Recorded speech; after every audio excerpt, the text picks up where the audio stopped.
They're all hard, and I'm gonna pull noobs. We're at EB Games in West Hollywood for the release of the Burning Crusade. Waiting for the World of Warcraft expansion to come out. Do you guys play together? No, we play different servers. He's Forward, I'm Alliance. Oh, that's like 7 bedrooms. Wait until she levels up so I can kill her.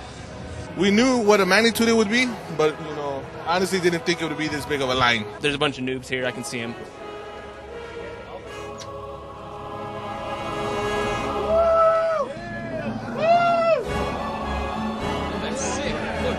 Have your receipts ready, I'll make it go faster. You know, I'm looking forward to the new Alliance race. New levels, new weapons. Flying mounts, new professions, new races. I'm looking for World PvP because I hate Horde, so I kill Horde when I see Horde. Lord! I think I'm looking forward to my little pet that I'm going to get when I get the collector's edition. I wanted the pet. If someone doesn't play WoW, what do you say to convince them? I really didn't have to say much. I got him into WoW. I got like 7 of my friends into WoW. My ex-girlfriend, emphasis on the ex. I wouldn't talk to them if they don't play WoW. It feels great. So who's hotter, the Night Elves or the Blood Elves? Oh, the Blood Elves. Blood Elves. Night Elves. Night Elves. I would say that the Night Elves are probably 17.334% hotter than the Blood Elves, repeating, of course. My main is a Tauren Shaman. His name's Thangor. That's what I'm talking about. He's a elemental, so he's really into doing a lot of damage for as much as he can. I have an Orc Hunter. I have a Troll Rogue, and I have an Undead Mage. So I like doing a lot of damage.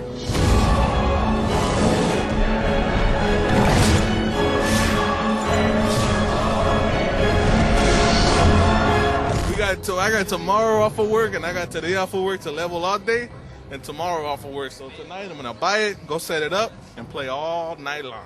I gotta work at 7. I'll probably play right up until I get to work. All night until school in the morning. Yeah, I got the laptop in the car so I can load it on the way, in all honesty.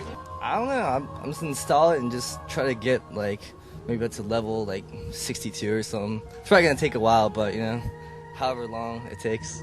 I think people are afraid of how powerful we are, because if we were to unite, which we already have, and begin to take over the world, I think 8 million people now, I think that the world would be in for a big surprise when 900 shaman come running over that mountainside, you know what I'm saying?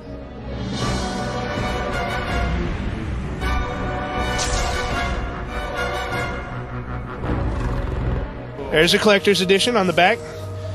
Yeah, you got yourself the DVD collection with behind-the-scenes stuff. You get the soundtrack from the game. You get the art of the game. You get a collector's edition card pack. And the reason why I came, the Netherwelt pet. Free map with every purchase. Tell me about your most epic quest or battle to date. Raiding this girl's molten core. I've heard some of the women I know that play complaining that the new female character models promote an unrealistic standard of beauty. There's no reason for, a supernatural adventure to have birthing hips. It's just no reason. I'm gonna do an impression of my paladin, and one thing that I love about the paladin is healing. It's I get to heal my friend. They just do this with holy, I don't know, bubbles, and then boom. I've been waiting long enough. 10.5-hour shift of work, 6-hour wait for the game. It's a good day. I just bought one, but I bought everything else. The binder, the book. No, I'm going to go home, install it, take a shower, log on, try to claim some names. I'm very psyched. What would get you to stop playing? I don't want to stop. Why would I want to stop? I'm going to the dark portal! Woo! I'm almost level 61! Very excited to play this. I've been waiting. How long are you going to play for? All night. All week maybe. All week. You don't have to work tomorrow? Work. There's no such thing as work with WoW.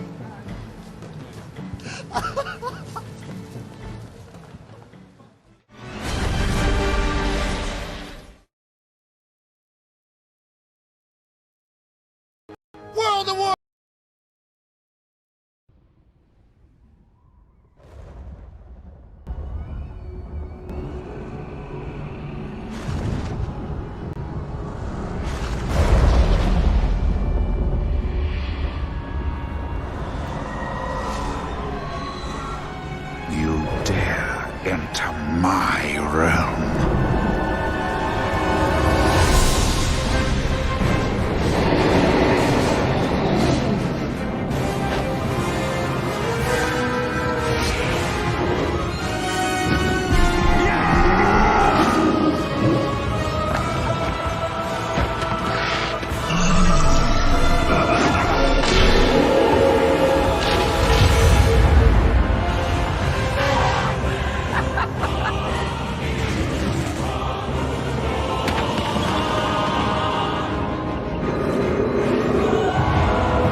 whispers. Your foolishness has brought you to this end. Take my blood and choke on it. Death to the outsiders. I'll turn your world upside down. You are not prepared.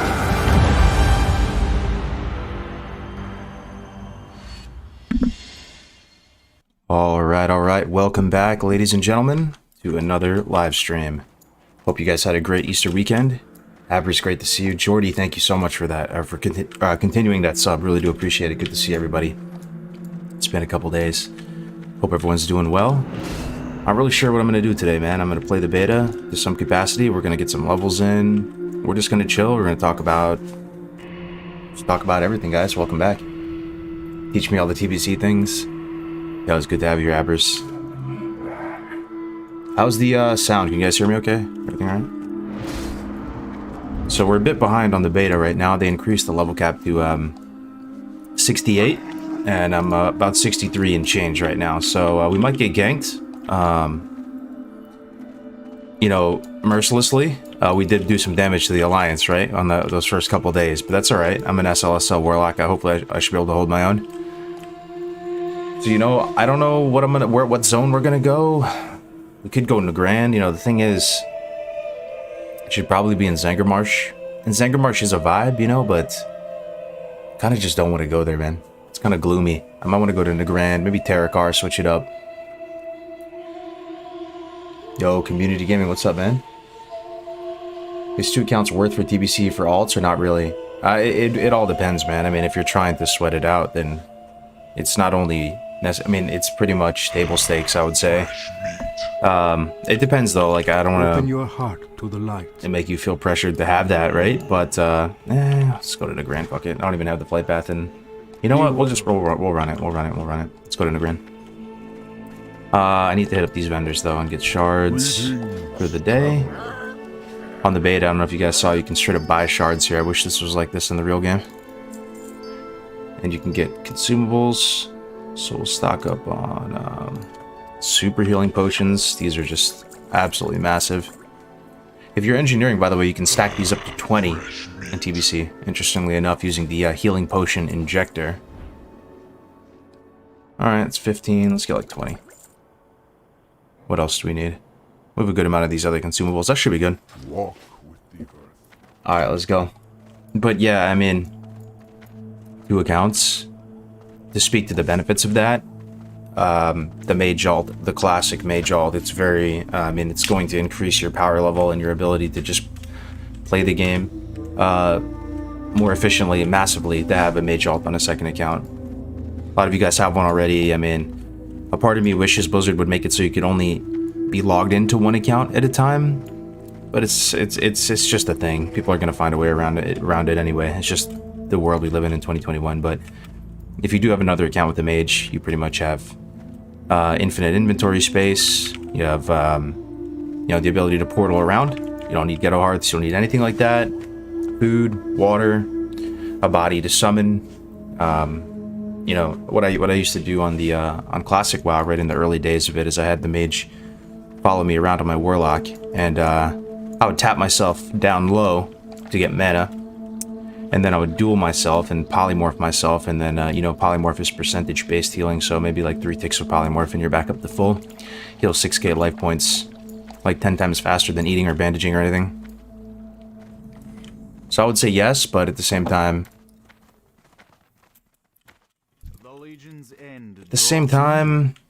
I mean, I can only really speak with confidence towards Warlock, so you guys play other classes, but at the same time, it can be kind of chill, depending what you want out of the game. Like, people say you need tailoring, you need spell strike, you need frozen shadow weave, you need all this, you need...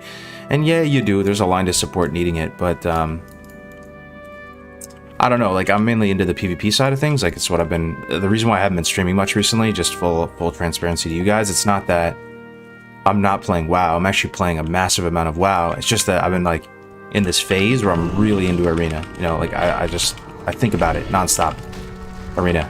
And I've just been playing massive amounts of games on it, like preparing for Season 1.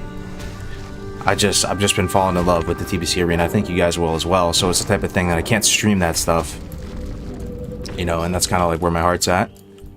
Preparing for Season 1 and trying to get Gladiator, which it's looking actually pretty good. I thought, I mean, the server that I'm playing on, I guess I can't mention it by name because, but some of you can do the math, you know, like it's not the most populated server ever. So it's kind of like a smallish community. So it's like a perfect server to try to get title on. For me, like on the tournament realm, there'd be like no chance for me, but it's looking good right now.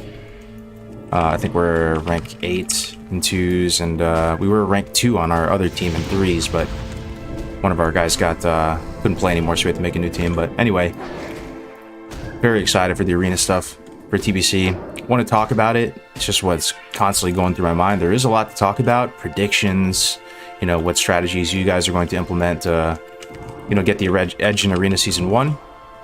The interesting thing about Season 1 Arena is that it's kind of like the Wild Wild West, in the sense that,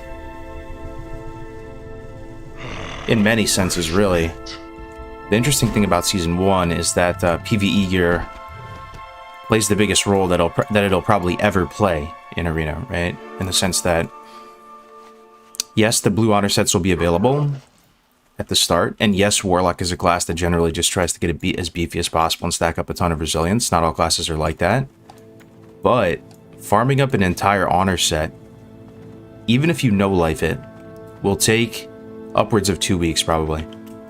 It's a ton of armor to get all your off pieces to get your whole blue set. And depending on when they release Arena, I don't know when you guys hope they release Arena. I kind of hope they release it maybe 2 weeks after launch. So, you know, PvE gear is going to play an impact. Like normally, as a Warlock, I'm going to Vast like everybody, and no one really is advocating to run 2-piece tier 4. They just think the stacking resilience ends up being much better, given the nature of your class and spec and what your like win condition is. But in a world where you can't get all the PvP gear immediately and the season is out, you get to make all these cool itemization choices, like wearing 2-piece tier 4, maybe rocking some different trinkets and PvE gear. It's just interesting and juicy, sinking your teeth into that. Yo, what's up, Genghis? Yo, good to see you, man. Yo, really good to see you, bro. Like, actually, the legendary Warlock himself, man. Like, yo, it's great to see you, Genghis, man. Like, the exact type of person I want in the chat talking about all this stuff. I don't know your thoughts on it, man. Like I said, Genghis, man, I've been falling in love with the TBC arena for real, man. It's so much fun. The community's been great. So excited for Season 1. I know a lot of the PvPers hate Season 1. They think it's like the worst season ever, and it's kind of a joke. It's the season as somebody who just really enjoys playing double DPS. And just really enjoys those quick games, whether it's Rogue-mage or Rogue-lock or Warrior-lock or whatever. Season 1 is just like really exciting to me. And the profession meta is more interesting than you might think. You know, a lot of you people who you know, have played Classic for the last couple years now. I've watched the Kargoz stream arenas before. Yeah, like you can't do that anymore. Blizzard has expressed. I thought that maybe Blizzard was cool with it now. Like they were kind of just like, don't ask, don't tell. Like, all right, there's gonna be a small niche of the community, a couple K people playing on these P servers. Like we kind of learn from P servers as Blizzard. You know, we feel confident in our product. Our product's gonna be better at the end of the day. So these people are all gonna play TBC Classic anyway. Let's just let them do their thing. But nah, they very much hate private servers, even still. And it's their right to do so. You know, it's their game. But yeah, I can't stream that stuff anymore, unfortunately. Yeah. But what was I saying? Yeah, the profession meta is more interesting than you'd think with TBC. There actually are a lot of like cool items that have like weird uses in the arena. You know, you can't use stuff like engineering obviously in the arena, like bombs and stuff, but some really cool, interesting items. You know, for all the professions, really. Jewel crafting has some stuff with the trinkets, NG has a couple things. So yeah, like what's your guys' plans for professions? Also, like, you know, just gauging the interest in the arena. Like, are you guys more interested in the arena, in PvE, in PvP, or all of it, all of the above? Where are you guys at? For me, it could just be a phase. I don't know, man, but it's like the fun I can have from TBC Arena is like at a 10 or a 9, and everything else, like whether it's leveling or doing the raids, just it's like at like a 4, you know. So it's like I enjoy the raids too, I enjoy the leveling and all that, but like all I want to do is just play Arena, stream Arena, talk about it, and yeah. I hope they put it in the beta though, huh? It'd be so sick. PvP, of course. He's one of some great gloves for a lot of classes. True. Yeah. I think the gloves are generally what I want to say all the classes get first. I know for myself, for Warlock, the PvP gloves, I believe, reduce. No, that might be the set bonus. Somebody's gonna remind me. I should know this. I think it gives you some pushback on fear, pushback resistance on fear. There is a set bonus that gives you that shaves off 0.2 seconds off your fear, so it becomes a 1.3 second cast. I don't even know if I'm high enough level to get this shit. I'm not. You hate to see it. Mid-grand might not be might not be possible. 63, 50% fear pushback. There it is. Yeah. So I think most classes end up getting the gloves first. Even rogues. You might think rogues might just rush up and get the weapons immediately, but actually, I think the weapons are the last thing that you get for everyone. Isn't that counterintuitive, boys? I mean, if you have a different opinion, chime in here, but the weapons end up being the last thing you get. And the reason is like for rogues, they can get some Kara weapons, they can get Spite Blade, they can craft the blacksmithing weapon, they can basically just be accelerated in their power level, like very rapid. Like the weapon is very expensive with arena points. I mean, I think it's upwards of, to get the full set for main hand offhand for rogue or for warlock main hand offhand, it's like 3,700 points or something like that. So yeah, they'll generally just get a PvE up, even if you just bought like a blink strike or something. But one thing that you don't want to sleep on is the armor values. Armor actually is very important, especially with Brazil levels being so low and stuff. That I was talking to Spank about this the other day. He was just saying you want to make sure you get all of your set pieces first before you pick up the weapon. Even as a caster, you can just try to pick up that Mind Blade off Prince or something like that. Yo, Slim Shady's here too? Yo, he'll love to see it, man. You really love to see it. So Slim Shady is, I'm doing 3s. He's, let me give him a shout out, and Genghis too. Like we were very lucky, chat. These people, like, learn from them now before they blow up. Genghis, Slim Shady. Let me shout them out. These are, I mean, 5-head players, like 6-head players. I mean, they've just been playing the game for a long time, know everything about it. I'm doing 3s with Slim Shady right now. RLP, and just learning all the strats for it. Very strong comp, very fun comp to play. A lot more finesse than I thought there was going to be. So we're doing that and playing 3s together for now. 5-head, hell yeah. And Genghis, probably, I think if you asked people who play these servers, or, the private server scene, who like TBC enthusiasts the world over, you ask them who the best warlock in the world is. Not all of them are going to say Genghis. A lot of them are going to say Tazar. Some people, there's a couple other options as well, right? But, Klimp is up there too, but Genghis is definitely up there. I think, like, he's on that top 3, So, like, these are like some subject matter experts who are chilling in the chat. You'll love to see it, man. Azael? Haven't heard that name. Mr. Warlock? Your HP pool is obscene, is it? Snut's gonna dumpster every lock, real talk. You think so, bro? You think so? We'll have to see. That's gonna make for some interesting rivalry, though, huh? It was kind of the same thing with Classic and TBC, but I can't help but feel that the Classic TBC scene was underwhelming, to say the least. They tried to make it work a bit, but it was I couldn't help but feel it was a bit too late. It was a little bit too little, too late. They did that Summer Bowl thing. Anybody watch that? They did CDL and some things like that, but it's just not, it's just an opinion, take it with a grain of salt, but Arena is just so much more exciting, and it's so, it just kind of like works better, I don't know, but yeah, going into TBC, it's that rivalry between the retail amazing players, the Van Rookies, the Snuts, the Mitch Jones, all the really good Arena players, and then the private server heroes, and I can't help, coming from a private server background, just kind of hope that the private server heroes end up being the top dogs. I think they will, personally, but we'll see what happens. It'll make for some fun content, probably. Tazar, hell yeah, dude. My boy Tazar, best warlock, even coming from Genghis, hell yeah, dude. That's quite the endorsement. Yo, A-Loud, thank you so much for the tier 1, man. 3 months of support, you'll love to see it, dude. Thank you so much. Mir, oh yeah, Mir's about to pop off for sure, for sure. Snuts, yeah, he's a retail player. You know, it could have not been him. I think I played he was playing Blood Elf Mage the other day on Windrunner, I think. So I think he's low-key preparing for TBC, man. Alright, I think we might have to go to the Grand, boys. Zanger March. The Grand Dream is dead. Everything's too high level. I'm gonna check the Masteries. Maybe the Masteries will be at level. Snuts is a very good lock player. Oh, for sure. 100%. Thing is, I mean, how different... Does anybody play both here in the chat? Like, play Retail Arena and then also is kind of, like, fairly well-versed with TBC Arena? They look night and day. You know, I asked Ozzy, you know, Ozzy God X, you might watch him play a bit. He's a warrior main. Plays a lot of WD, WLD. So he was, you know, he kind of just like an amazing PvPer in general, like across the board. And I asked him the other day when he was on this PvP podcast, asking him, what do you enjoy about TBC PvP comparatively to retail? You might think retail is just a lot more sophisticated. They've had a lot more time to polish it up and add a bunch of stuff. And I think his response, I don't mean to put words in his mouth, but he was saying that TBC Arena kind of like goes back to like the bare bone fundamentals. Like just like the clean fundamentals of Arena.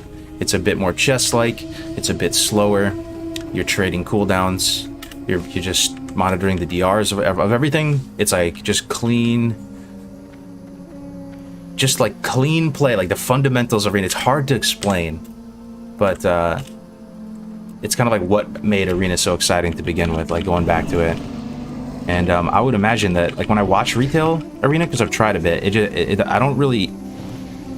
It's like an apple and an orange, man. Like, no one's really dying, you know? Everything is moving really quick. Curious if anybody has any thoughts on it. But my point is, I think a lot of the retail players are going to come to TBC, and it's going to take a bunch of reps, a couple thousand reps maybe, to get into the swing of things, because it's so different. And some of these people on P servers have been playing for, you know, 5-6 years. Some didn't even play Classic. What's your experience in Arena before Windrunner? So the highest I ever got, was 2290. It was during Wrath of the Lich King. I was playing Whiz Cleave is what they called it at the time. Never got Glad. I don't know if 2290 even got me Rival or Duelist or anything, but it was like Destro Warlock. I was playing a Mage, weirdly enough, Troll Mage, and a Resto Shaman. It's pretty fun. And then in 2s, I've gotten 2K like a couple times, maybe like 3-4 times. The cool thing, I remember back in the day playing with my roommate, Michi. He was playing a rogue named Suzaku, and I was playing this mage. We played Rogue-mage, got the 2K, got our weapons and shoulders. Like one of the best feelings ever, man. Yelling at each other in the dorm room. You know, so not super experienced, but I have high hopes for myself come TBC. I've been putting a lot of work in. Like, I mean, probably played, I don't know, a couple K, put a couple K reps in just on the comps that I want to play in TBC recently. Which season 1 for me will be Rogue-lock. Then I might have to play LD or something in the. Nah, I don't know. I might play Rogue-lock season 1 and season 2. I have a lot of synergy and a good partner, a really good partner named Bran, who's streaming, and he wants to make streaming like, you know, his thing as well. Like, he has high hopes for streaming. I want to introduce you guys to Bran soon. Host him and stuff. Come the real thing. You guys are gonna really like him.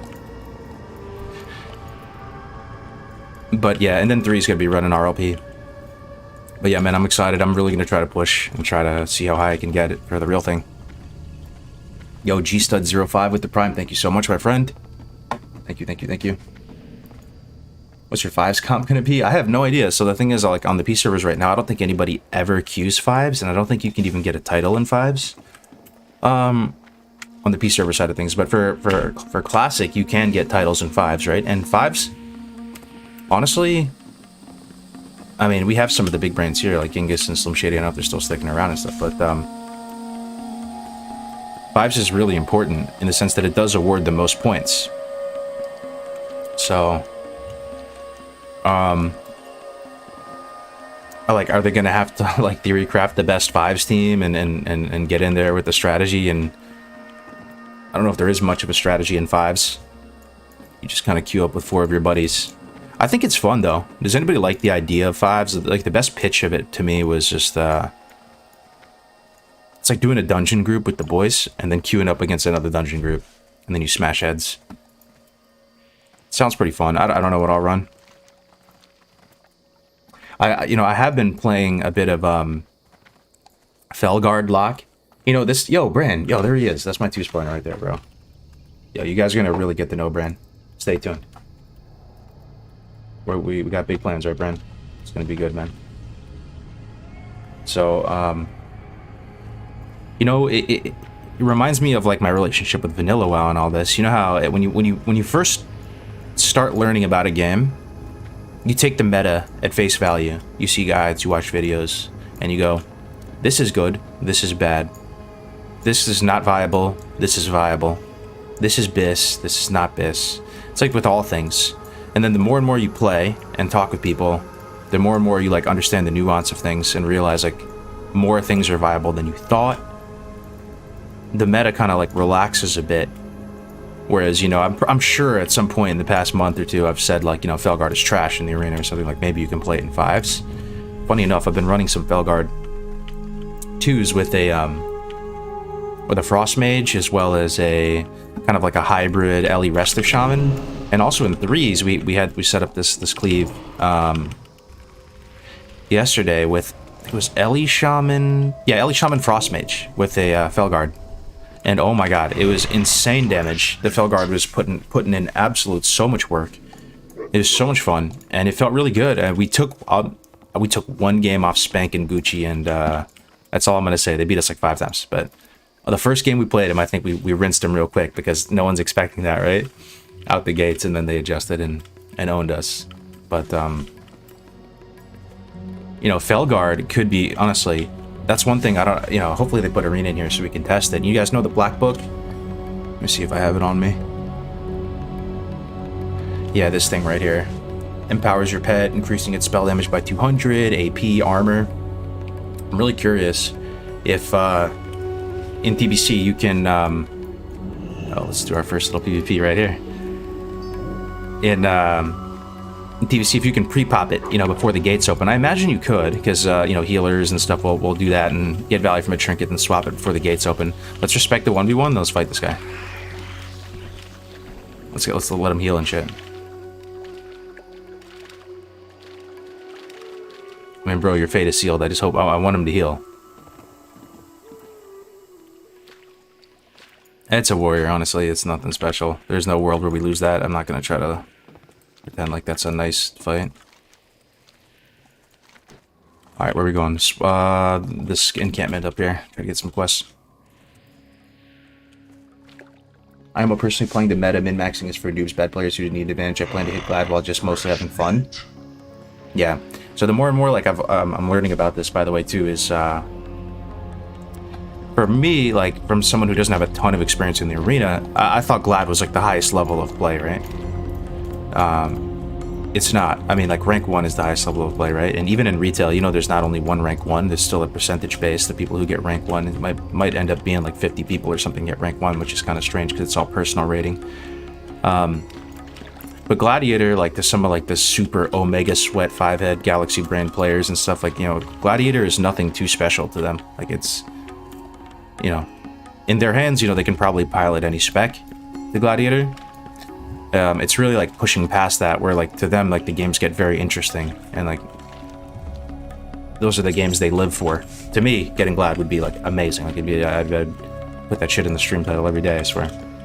But yeah, I think you can, is my point. If you're saying you just can have fun and get Glad, like if you're just a really good player that just is on that wavelength, you probably can. But it's also how you define fun. I mean, it's fun to win and be successful and all of that, right? And you can min-max and play like a super meta comp and have fun doing so.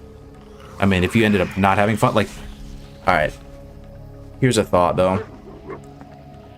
I don't know how you guys feel about this. So like hunter comps in 2s and 3s, clearly strong.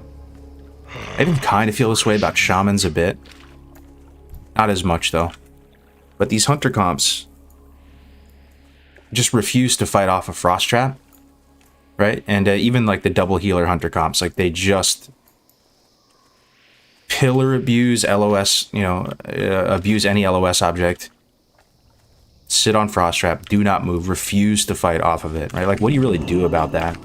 If you're fighting that, like, there's no dampening in TBC, right? So like, you'll just sit there until kingdom come. Like, if you don't do something, right? And then you'll try to flirt with them, maybe get some dots going on. They'll pop out Viper's thing, and they just chip away at you.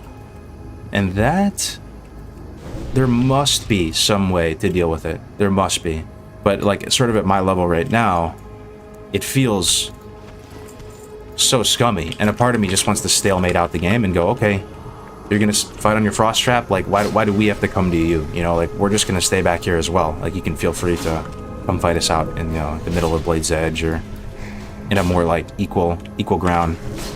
But to tie it back to my original point, like, if you were playing a hunter comp, that might be what you're talking about. You're playing something that's like very on meta, very strong, playing HD and 2s or like double healer hunter, but the gameplay is very slow and not the most exciting, like, you're just kind of like, that in my mind is kind of like the most toxic arena matchups you go up against, 2s and 3s. Gladiator Kargoz fishing in the Grand Gladiator Car server for Sunwell. Oh shit. Oh my god, dude. I remember this back in the day. This ice circle that they do can like friggin' one-shot you, man. I think if I wasn't SL, I might just like died to that. I don't think you understand the difference of getting Glad in TBC compared to retail. So in retail, it's percentage based in retail, it's personal rating. In TBC, it's still also percentage based. So on some of the P servers right now, like the one I'm trying really hard to get a title on, it's not percentage based there. Like, they just choose the top 5 teams, right? And I think like 3 of which get the mount, or maybe it's only 2 of which get the mount. For real TBC Classic, it should be percentage based. I believe it's 0.1%. It's not 0.01%, right? That'd be too small. I think it's 0.1% of the player base gets Gladiator title. Only 1 human being, or 1 team rather, will get rank 1, as it should be. So that'll end up just... So the difference between retail, my understanding is that in retail, like, there is no team rating. It's all personal rating. So, I don't know. I mean, I understand why they do that, but at the same time, I feel like that's a recipe for, like, just creating, like, a toxic environment where, like, if you do queue up with somebody and want to try to do some games with them, and you lose with them, like, you probably get pissed because there's no salvaging. Like, you're just taking that L. You can't just start over a new team or anything, you know? Reckon one can get Glad as DD comp in arena. Druid. I mean, it's that same type of thing where you'd have like different tiers of advice, right? Give Uzbeki or Genghis or Spank the challenge. Someone tells them you can't hit Glad with Druid. You can't. You don't have it in you. They'll probably do it. They'll find a way, right? But to 98% of the other player base, to tell them like, yeah, Druid, yeah, man, easy Glad, bro. It'll be tough, man. It'll be tough. I wouldn't recommend it. We should download Questy real quick. I didn't even know add-ons could work on this, bro. I wish they would just slope teams completely and go full retail system. What do you so you want the personal rating? Genghis, what's your perspective on that? Like, why do you like it a lot? In retail, it's rating plus win 50 games at that rating, I think. So I'm not sure if this is a P server thing, but I know on I know on some of these P servers right now, like this is really the only experience I can speak from. You need to be 70% participation of the team's games, right? So you play, let's say you play 100 games. There's 100 games played on your arena team. In order to get credit for like a title or something, you'd have to participate in 70% of those games and be within 150 arena rating personally, because there still is like kind of a personal rating in TBC. Like if you pull up your tab for your team, you'll see like the team rating, and if you click it and look a little more closely, you'll see your personal rating.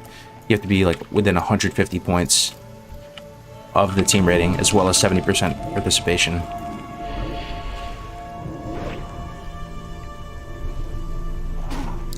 0.1 is rank 1, 0.5 is gladiator. In TBC though, or is that a retail thing, man? I couldn't tell you. My understanding was gladiator was 0.1 in TBC. If you're boosting a DPS class, which would you boost? DPS class? That's really on you, brother. I mean, it just depends what you want out of the game. Like, I'm gonna assume since you're saying DPS, maybe you're more into the PvE side of things. There's general nuggets you can take it based as like guiding. It's like a guiding type of advice for you. I mean, hunters pump the hardest. Generally speaking, all things considered, given the widest variety of scenarios, hunters will just like generally pump the hardest in PvE, man. If the fights go long, warlocks pull ahead with their tap, and just the nature of the class. If the fights are super short, mages can out DPS hunters. And then there's that whole gray area of player over class, people making mistakes, people having more consumes than each other, people having better professions, people just like playing better. There's all that. But I mean, the super meta DPS classes for TBC are hunter and warlock and mage.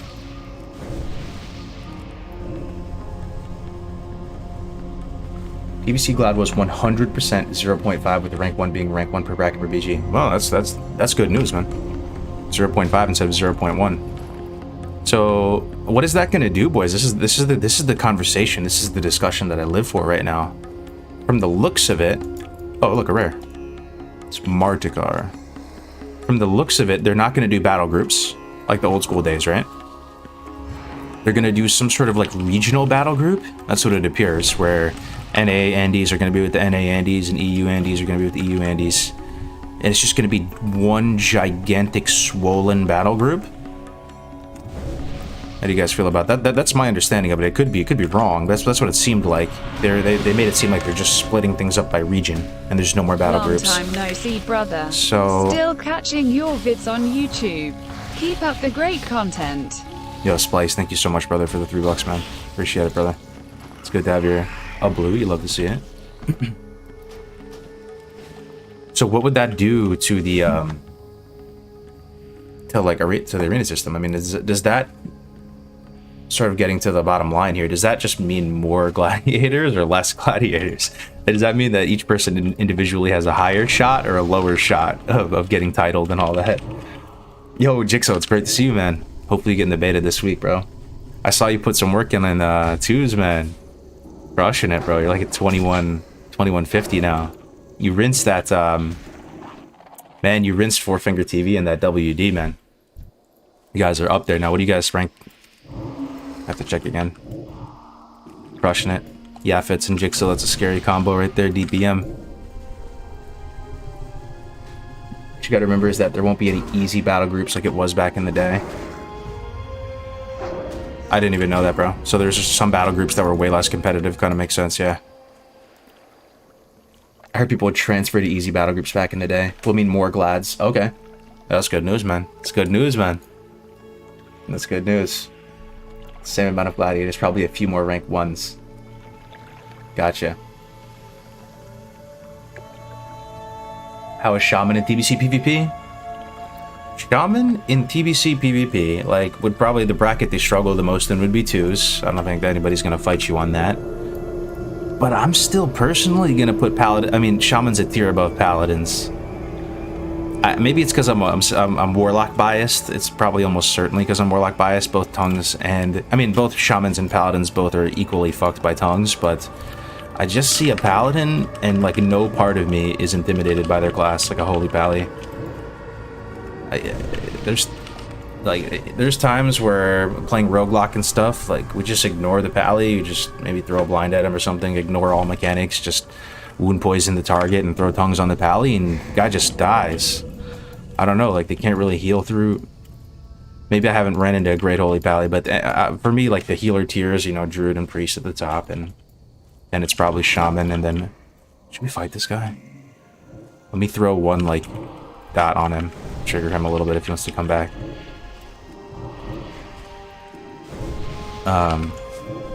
But yeah, I mean, Shaman in 2 is probably like their weakest bracket, but it can still be pretty intimidating. Like if you go up against a warrior Shaman in 2s. Oh, you know what though? Sorry, I take that back. Like there's so much that goes through your mind, right? The Cactus Pally Shaman. Now, I will say, like, that's the one that Spank invented, right? Where it's red resto. I fought, like, a lot of, like, bad ones, and they were super easy to kill. Like people who are kind of, like, maybe new to it or just learning it, maybe you have to be, like, a seal-twisting god to make it work. I'm not sure. But at least for us, like, we'll just ignore the pally. You just don't touch him at all. You just kill the Shaman. You just do hard go on the Shaman. You just start with, like, an Amplified Agony on him and then swap the tongues when he gets, like, sub 50%, and you know, then when the pally's gonna bop the Shaman, and then I just spam fears into him, save the spell lock for the bop, then they go down. But I think in 2s, Shamans are fine, right? Like, that's the one comp that sticks out in 2s, though, that allows that's allegedly, I've talked with, like, Gucci about this and some of the people who, you know, play with the Galaxy Brains, and they're very much intimidated by Retribution Paladin, Restoration Shaman. It's a terrifying comp. It has the ability to one-shot pets, you know, Fel Hunters, which is like a very, very scary thought for Warlocks, because once you lose both pets, it's not 100% game over, but it's close as you can. You just get the sinking. It's pretty much over, man. I could probably count on one hand the amount of games that we're able to win after both pets go down.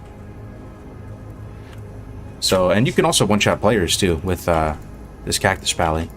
For those of you who may not know what I'm talking about, it's like this build with Pally where it runs a Red Reckoning. So, you know, you build up these Reckoning stacks, you Seal Twist with Command and Blood, you have Wind Fury as well, and you just have a bunch of things that stack together in tandem, and you're able to just, like, one-shot people if the stars align, and they align more frequently than you'd think. So, yeah, like in the 2s bracket, that'd be the most exciting probably for Shamans. Then 3s and 5s, they seem fine. I mean, Bloodlust is just so huge. Shum Warrior is great, but no magic dispel. Supposed to keep the GCDs open to get good shocks and grounds to keep the war from being hard-rooted and stuff. For sure, yeah, no defensive dispel is very rough. Let's see. Catch up with the chat here. Yo, Rek is here? Yo, guys, like, I'm honestly honored. Legit, bro. I'm just like a classic Andy, new to TBC. We have some of the biggest brains in the entire TBC community in the chat right now. I don't know why. Nothing special going on here. It's good to see everybody here. Rack, Jigsaw, Genghis, Slim Shady. Like, what the hell is this? This is like... This is insane. Good to see everybody, man. Haven't queued 3 in weeks and still rank 1. Very active ladder. You did get a huge lead, though, man. You went 88-0. 88-0. I think I was like 2,200 or 2,300 on win run. Yo, we're coming for you, though. We're gonna do our best, man. Slim Shady, you know Energy Man, you know Energy Man as well, Genghis? Energy Man, Slim Shady. Hopefully put up a decent fight. How do you see, how sexy do you think Luke, aka Tactisk is? What's that? I'm not sure what that is, bro. How do you deal with DPM as Roguelock? DPM is tough. It almost feels like all the really strong meta comps. I mean, DPL, DPM, like almost every healer DPS, you feel like the underdog in as Roguelock. I don't know if it actually ends up that actually is the case, but it very much feels that way. First, DPM, how we've been dealing with it is we sap the mage and go hard and just all in the priest. The thing is that makes it a bit tough is mages are actually pretty consistent at getting rogues out of stealth. Pretty consistent, man. You see Jigsaw play or something, he just sprints up on the mount and just blizzards almost like simultaneously in 3 different places.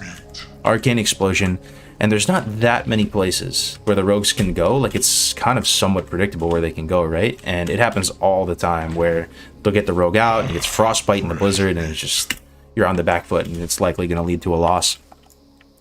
Ideally, though, you can not get taken out of stealth and then get a sap on the mage, and then the mage will, most of the time, I would say, trinket the sap and immediately Nova, and if you look at the ranges on it, they should get the rogue and a Nova every time. We've been happy to trade that cooldown, though, because if the mage trades the trinket to get the rogue and a Nova, he can vanish immediately, and then the mage is down to trinket, and if, you know, then if we get another CC like a blind on him, and he ice blocks off that, then we just go hard on the mage, right, and we'll throw CCs at the priest. So it can often develop in that way.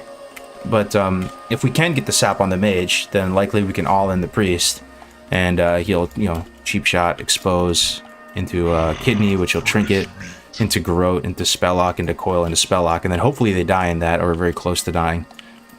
That's how we've been dealing with it. How are priests in PvP?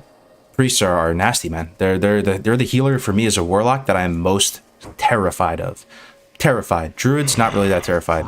They're frustrating to play against, but they're not really that terrifying. I can land fears, I can hit fears, I can play my class, I can multi-dot, I'm having a great time. Against the priest, me as a warlock, in most cases, it would seem you like are no longer able to do what you do best, which is multi-dot. Dots are the most efficient damage in the game, and you're no longer able to just multi-dot stuff. It's actually legitimately not worth it. Unless there may be a win condition line where like you just try to the priest and you just want him to, like you're fine. You know you're not going to kill anybody, but you're just playing the long mana game. But they're just spamming prayer, mending men, and getting insane healing value, and you just won't kill your target if you just multi-dot everything. So you can't multi-dot. All your dots that you put on the target, like they just spam the spell on it, and your damage at the end is going to look pathetic a lot of the time because the priest is just spamming this spell. What else is terrifying about priests? I mean, yeah, just pretty much that right there. Also, the idea that their class can be an undead means that 90% of the time they will be an undead. So you're dealing with Woduf, you're dealing with Fear Ward as well. So you reach a certain situation a lot of the time as the warlock where you're just like, do I even bother fearing this priest? One thing I'm starting to learn is yes. Like, even they're undead, it's probably generally a bad practice to just ignore your fear mechanic just because they're undead. You just have to come up with a strategy to chew through it. Even with the fear. Even with, I mean, one way to deal with it is just the all-in priest. But priests are pretty terrifying, man.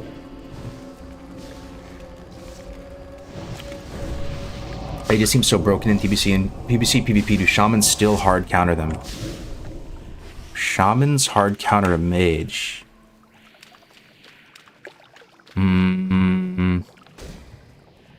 How would they counter them? Just run up to them, just bop them with like Wind Freezing, like Enhance or Ellie? I don't know. I think a mage would you just get on top of the shaman, just spam a bunch of instant gas, and the shaman might just fall over dead. It depend. I mean, shaman are very like tanky for melee classes to deal with, given their this one talent that like passively heals them under a certain amount and stuff. But I feel like a mage would do fine against them. No, they don't hard counter a mage, says Jigsaw. They hard counter them in Wrath, not TBC. Only thing you need to do is fake ground and shock. Yeah, and the thing is, if you do manage to spell lock them, shamans and mages have the longest spell lock, right? What is it, 8 seconds? If you do spell lock them on nature, they can only really like flame shock you, like frost shock you. Like there's like actually nothing they can really do. Anything really useful they can do if they do get locked. So shamans are probably the #1 thing if you're gonna play a shaman in PvP is learn how to fake cast. That'd probably be like the #1 advice. You're gonna get super frustrated. And as rogues, if a rogue is opening on a shaman and don't have a warlock partner, they're probably gonna put on like mind numbing as well, I would imagine. So you're just gonna be dealing with just this reduced casting speed, which is gonna feel super scuffed, and then having to fake kicks and CSs and stuff. How should I go about joining a guild? I'm gonna play Resto Shaman in TBC. Well, I mean, we're still recruiting we're playing on a PvE server, keep that in mind, but we're still recruiting our guild hype. We're gonna be playing on Bloodsill, Crix, Tactics, Graves for Days. A lot of the people that you know and follow this past year, we're gonna be playing together. Having a grand old time on our own backwoods PvE server. Totem placement as well. Yeah, for sure. Just bought my first Razor Naga Trinity. I'm so pumped now I can PvP proper. Absolutely. I mean,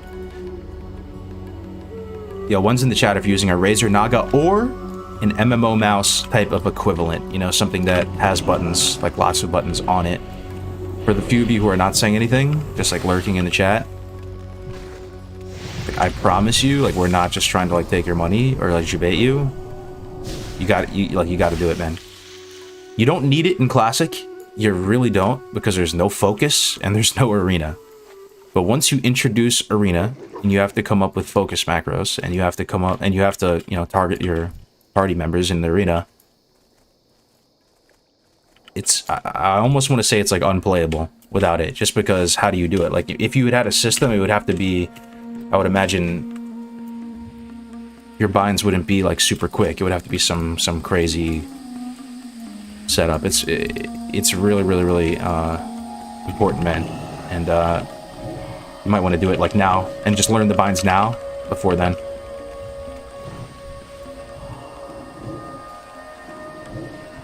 It just makes everything easier. Yeah, like for my system, so like the Naga has 3, 6, 9, 12. Has 12 buttons on the right side, about the lefty equivalent. And if you're a lefty, don't feel like it's GG. You can they actually do sell a lefty one. It's a bit more expensive, but still 100% worth it. The top 3 buttons on the Naga for me just target the enemies in the arena, right? So arena 1, arena 2, arena 3, and then the bottom row, so like 4, 5, and 6. Those are my devour magics. So as a warlock, that's super important, man. People call for it, and if you don't dispel them, you can lose the game, man. Take a fairy fire off a rogue or a sheep off your healer or something. So like 4 dispels party member 1. Oh no, dispels me. Sorry. 5 dispels party member 2. 6 dispels party member 3.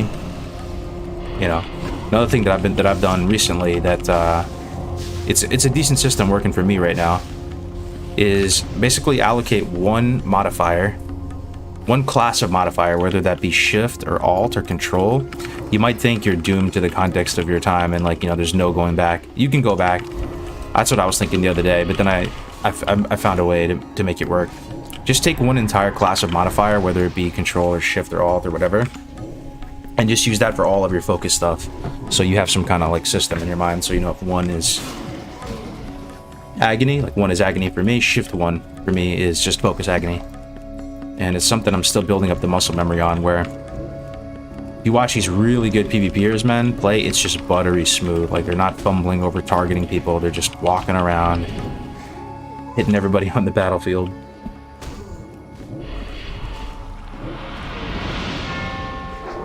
Yo, Nebulous, look who it is, my man. Thank you for the tier 2, bro. That is it means the world, man. Yeah, and like I said earlier too, guys, like sorry I haven't been streaming that much. It's like I said, I just suck at doing things that... It's not that I don't want to be doing this, but I'm the type of person that when I get really into something, like I kind of like don't want to do anything else except for that. And I've been really into like TBC, PvP, and just learning it and earning my stripes there and all that, so it's the type of thing that I've just been caught up in that. I wish I could stream it, and we will be able to stream it soon, hopefully, with the beta and stuff, so...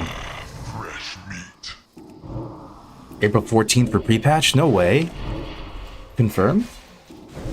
Yo, for real? April 14th for pre-patch? Let's stand by though. Could be. What do you guys think? Is that correct? Oh, according to a league. All right. That changes things a bit. I'm not sure about that. Then we'll see. According to a league. Yeah, we'll keep it in mind, you know, but I'm not taking it too serious if it's just the league.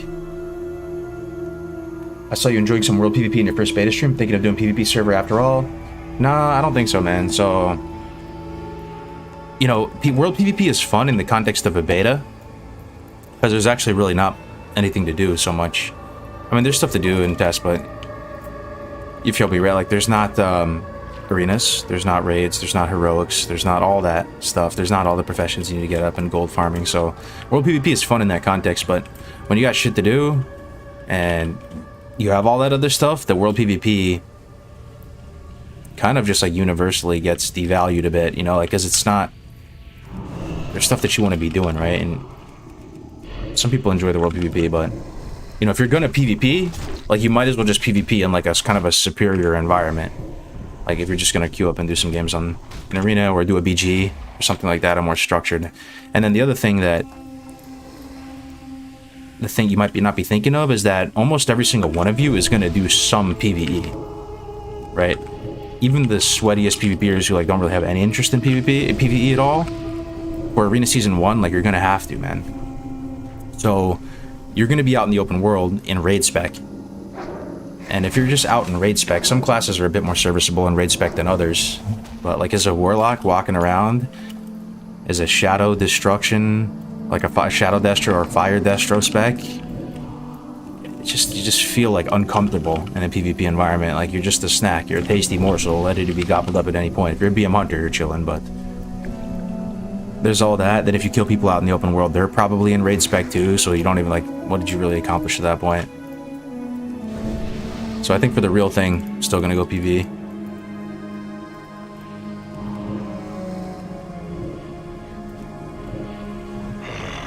I won't know, but I can't change 15 years of keybinds. You can, bro. You can. Try it out. I'm learning the Pally class on Faralina, and I understand why you don't want PvP server. The ganking is absolutely awful. Yeah. Do you think UA is a viable spec to play? Oh, we have Genghis here. We have some... Well, I don't know if he's still here, but... So if I played UA on the TR right now, and everybody has like streamlined templated S3, S4 gear. Most people have full S4 gear now at this point, because there's a good amount of people that have been playing consistently. UA feels bad to me. Like it's harder for me to make that work and like have fun playing it, because I feel very squishy. I feel like UA can shine if you are super... Sorry about my dogs, by the way. Let me mute for a second. I feel like UA can shine if you are ahead of the curve in terms of gearing. If you have stayed on top of every reset, you have the maximum amount of arena points you could possibly have. Like, you know, you feel like you have more gear than the vast majority of the player base. You feel very tanky. You have more resil than the average player. And that's how, like, my Orc Warlock feels at the current moment.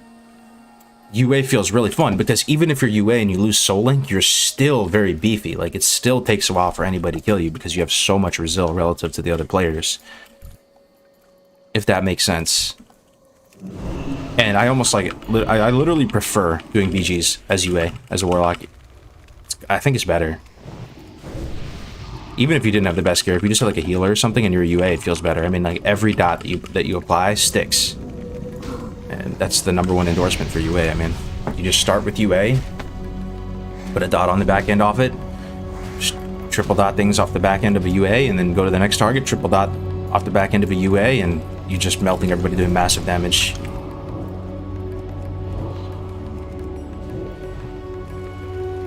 If you had to choose which class is the best overall for Classic, best overall class, gun to my head for PvE, the Hunter. Best class going to my head overall for PvP, the Rogue, but that doesn't really like say much. It's just, you know, if I had to choose one for some unknown reason. Our Hunter's gonna be all right in arenas.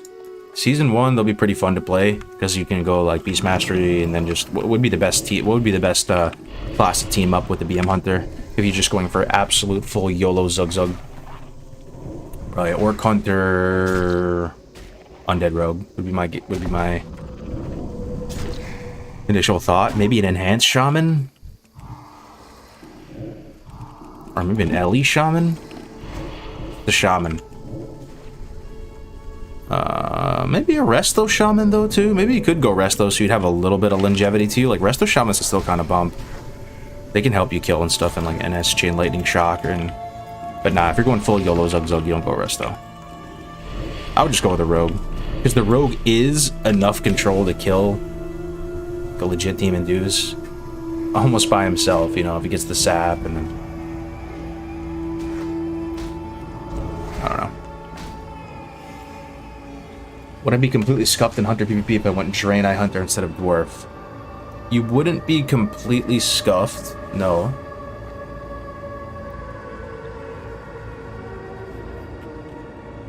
Yeah, you wouldn't be completely scuffed, because Hunter Druid is still just like kind of like a...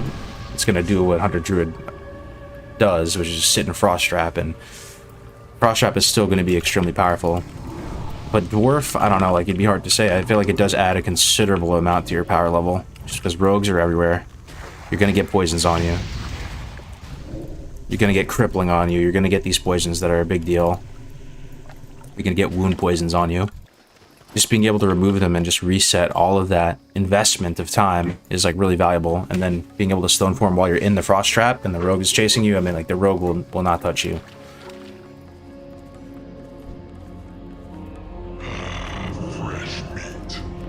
But like, so if I'm running Lock Rogue right now, right?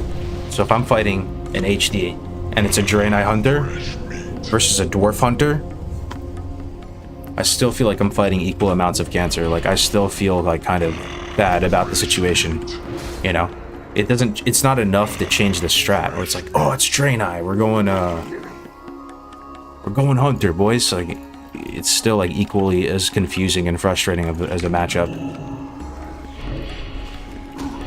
But keep in mind, like, if you wanted to play some BM or something too, and just generally speaking, Hunter, I want to say, has the least defensives out of any class in the game, in Arena. Like, freezing Frost Trap is a huge defensive cooldown, but it almost like requires a line of sight object for it to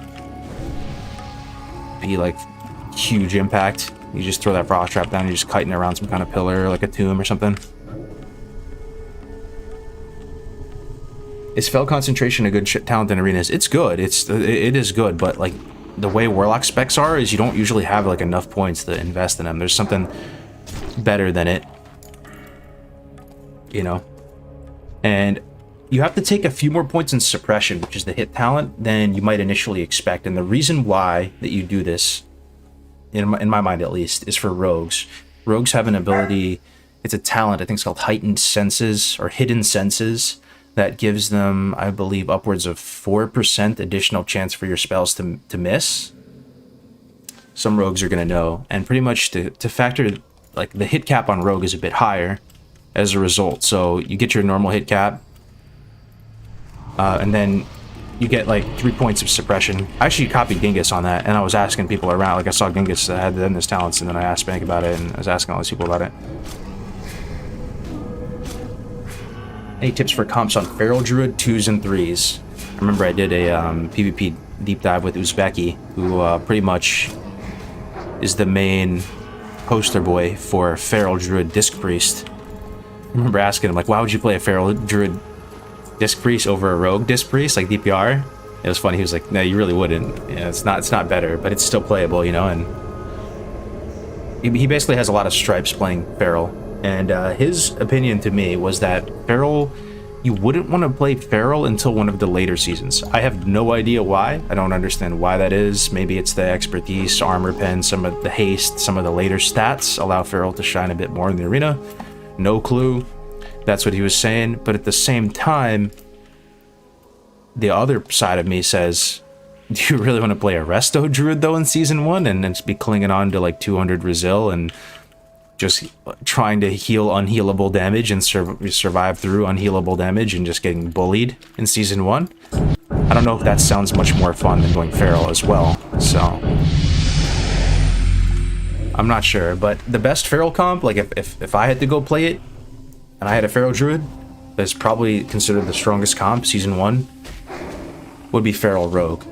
So you go with the sub rogue, and they can actually hang in there longer than you'd expect. Like, they can be pretty tricky and get some nice resets off, and the Feral Druids can heal quite a bit. They have this one talent that gives them, I think, 1+ healing per point of agility, I believe. So, you know, a Feral Druid in S1 gear might have like 400 agility or something, so then you'd get 400+ healing, and then you could swap to a healing staff, you know, duck around the corner, get a Cyclone, stop Cyclone, duck around a corner, get a heal off, roll some hots, go back into Cat, try to get a reopen. You know, you can do like some tricky plays as Feral. The main thing that kind of sucks about Feral though is you just don't have the control of a rogue, right? You don't have Sap, you don't have Blind. You know, it's just some of that stuff. You don't have any Mortal Strike type effect as well, but working together, I think it's pretty strong. I think it says Armor Pen. Yo, what's up, Dusty? Good to see you, man. I'm going Hunter main for PvE reasons, but I have a 60 Warlock that I intend to level to 70 for PvP. How hard is it to maintain a pure PvP character? So the good news for you, Damage, is that Warlock is one of the classes that needs the least amount of PvE gear. So I'd say there is you know, quite a big barrier of entry to do PvE content in TBC, right? With all the attunements and just finding a play group to like take you through. But it'd be easy to queue up and get 10 games and get some points and maybe just queue some BGs on the weekend or something and get some honor. So I think the only pieces you need, like PvE, that would be upgrades. Like substantial upgrades. In Season 1, it's going to be a gray area, right? Season 1, I can't really speak with that much confidence just because it's going to take, like I said before, maybe 2 weeks to grind out all of your honor pieces, and that's if you're no-lifing it. So you're going to have to make a bunch of itemization choices. Maybe rock some tier 4, maybe use a Kara weapon, or you might be using that honor hold or Thrallmar spell blade for a little while. But I guess, like, let's assume that you have full S1 gear on, right? Or like BG gear, whatever, off pieces, all that. It makes a lot of sense to just stack Brazil and get as beefy as possible as a Warlock. Really, like, you don't need a lot of the PvE gear. There is this one ring that I'm trying to get in SSC. It's called Seal of Danzalar. Look it up if you get a second. It has 300 armor on it. On a ring. It's so nasty. So that'd be huge. And I think it even has Resil on it. Like, it's a legit PvP item that drops in SSC. Like, with Resil, armor, super... And I could only imagine for... like a Restokin or a Boomkin. Holy shit, the thing's gotta be bis forever. So they get the 375% armor modifier from it. But there's that. I don't even think Skull of Gul'dan is good for Warlock. I got excited for a second because people were telling me how OP it was. But those are my mage friends. They're telling me Skull of Gul'dan is so OP. But for Warlock and PvP, I don't think it is. I think you use the ZA trinket is better. Or, yeah, there's this one trinket called Spyglass. It heals you. I was using that on N-House. That was like my secret deck. The one like rogue duels. I want to try that in the arena also. It heals you for a huge amount. It has like 40 stem on it. But I'm trying to think of PvE upgrades. So the Nathrajim, or whatever it's called, Mind Blade off Prince, there is a bit of a wasted stat budget on it, I think. Doesn't it have hit on it, or it has crit? It has a bunch of spell power on it. I think it has like 210 spell power. So it's slightly more than the S1 Blade. No Resil. I think it has some hit or some crit on it. It'd be serviceable for PvP, but... yeah, you'd probably be using that for a long, long time, considering you'd be getting all the pieces. All just like the tier pieces, armor pieces before the blades. You'd be using it for a long time. Mind cooking gem plus icy veins. Red Resto Shaman is bis. Oh yeah, it's very strong for sure. Any of the crafted gear any good for Warlocks and PvP? In Season 1 they could be. It's possible. It just depends how fast they do the season. I kind of hope they do the season early. Super early, because then imagine if they did the arena season 1 week after launch. Imagine, try to visualize it. 1 single week after launch, arena season. Most people didn't even hit cap yet. In that world, what does the gear look like? It kind of excites me. You're probably using badge offhand with the stam, the orb, the shadow orb, 51 shadow damage with stam on it.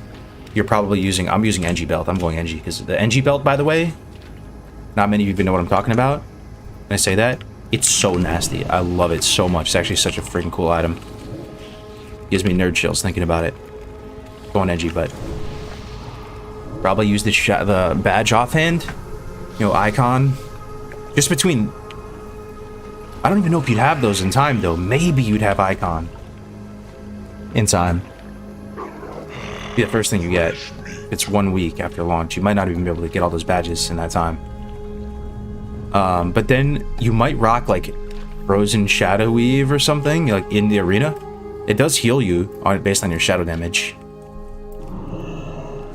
So, and you know, it could be pieces with a lot more stam on it, but relative to the amount of spell power you get on Frozen Shadow Weave, like I could see a world where you'd use that for a bit. Maybe get 2 pieces out of the first Kara run that you do, and you're able to rock like gloves and what's the other one you get from Kara? Gloves and hat, or gloves and what's the other one you get in Kara? Gloves? Is it just gloves and hat? Chest is what? Mags? Golders, gruels? I forget. I think it might just be chest and yeah, you get like chest and hat and Gara, and then rock like Shadow Weave and get in the arena with that gear. It'd be interesting. But no, I don't think any of the crafted gear is good in the arena. If you had like the PvP alternatives, like you're not gonna rock Spellfire, Frozen Shadow Weave, or even the boots. You'd rock the PvP boots probably.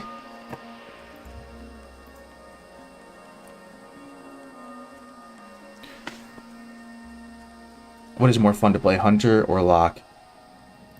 Personally, like given my playstyle, I would say Warlock in TBC. Hunter's pretty fun too, and you really are like the big chads in PvE.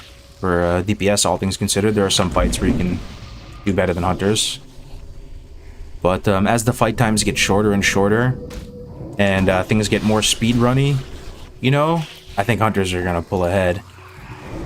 You know, like if you can kill something within like a Bestial Wrath window, or like shortly after, they're gonna be just leagues ahead of everybody, I feel. Mages might be there too, honestly. What do you guys think about that?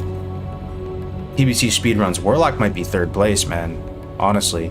Unless you get super lucky on crits.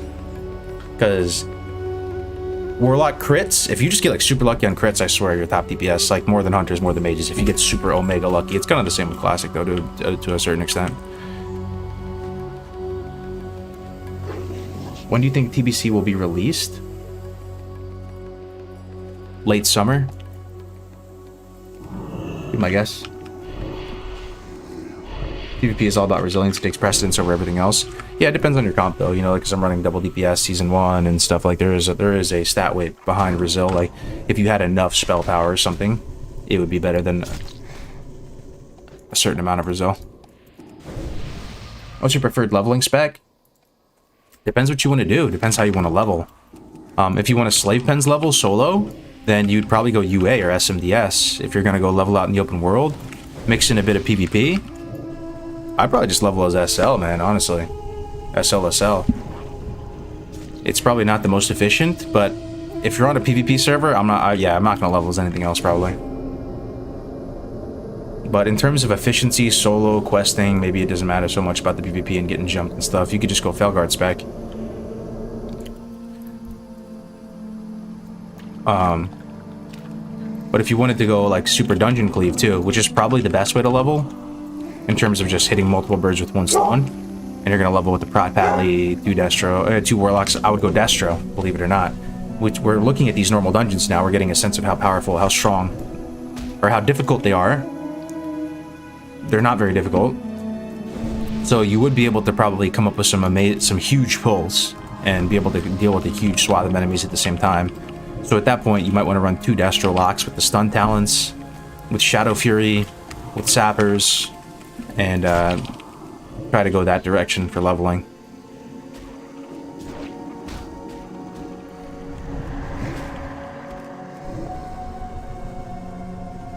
What's the name of the video with Uzbeki? It's on the channel.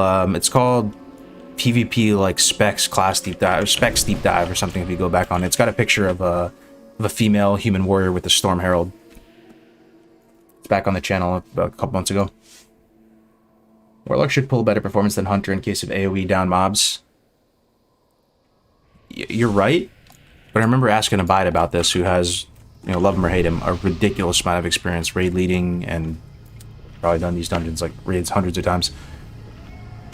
I was talking to him, I said, you would think mages and warlocks are miles ahead on damage, overall damage done in the raid, factoring in all trash packs and everything, right? Given the nature of seed, given the nature of just mage AoE, popping icy veins, going ham with AoE.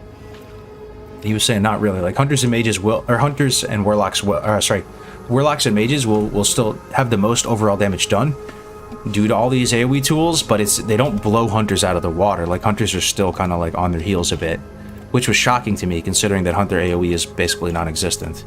Volley is still pretty much a meme.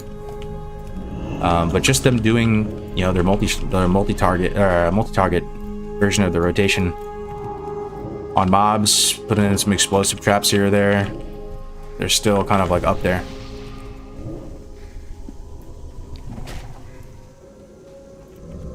SMDS over Felguard spec if you're not worried about PvP and have some gear. Very geared for questing solo world XP. Yeah, SMDS is it seems really strong for sure. I was watching Crix use it the other day. Like it just kind of depends how sweaty you're gonna be going to. Like if you're like Tactics Law going for some like world record speed run, which he might do. You know, I don't know if he's going SMDS. You feel me? Because he actually just like might find a way. Like, you know, it's like saying all hunters are like melee weaving like Ampi. You know, like if you're like, maybe the equivalent of melee weaving would be constantly killing 2 targets with the Felguard at one time.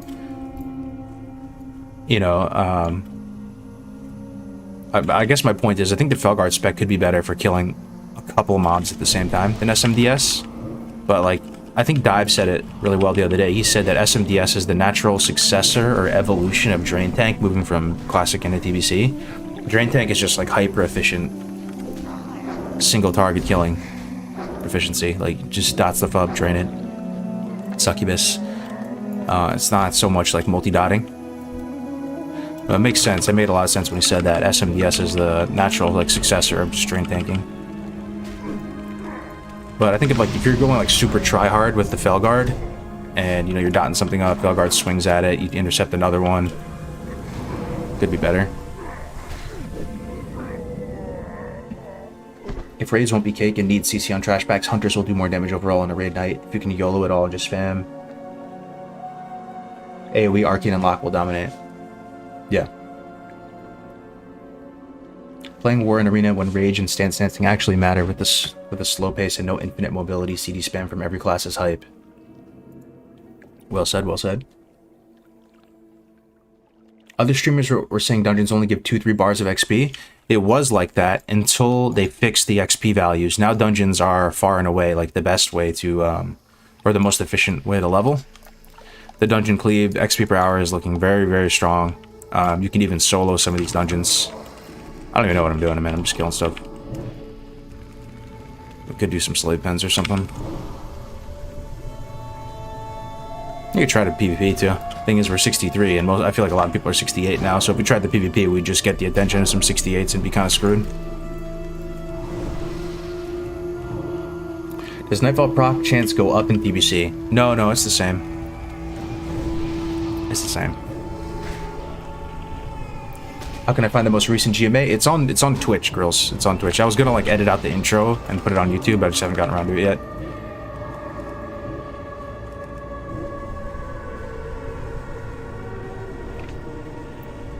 I just switched at 66 from Succubus Drain Tank to Felguard, and I was kind of digging it more, but I don't know. I need to better learn the rotation. Yeah, if I had the Felguard out, I could show you like the little system that I had for it. Like, yeah, pretty much, you know, you take Anguish off of your bars. You never really use that. I wasn't finding much use for it, at least. And then pretty much you would send the Felguard in, dot a target, he swings at it, and then you intercept to another target, dot that one. And you get into this like, it's kind of rhythm of just killing 2 targets at the same time. Thing is, let me see how many we can pull. Maybe we can kill just 3, 4 at the same time. Nah, not looking likely. Go for hell.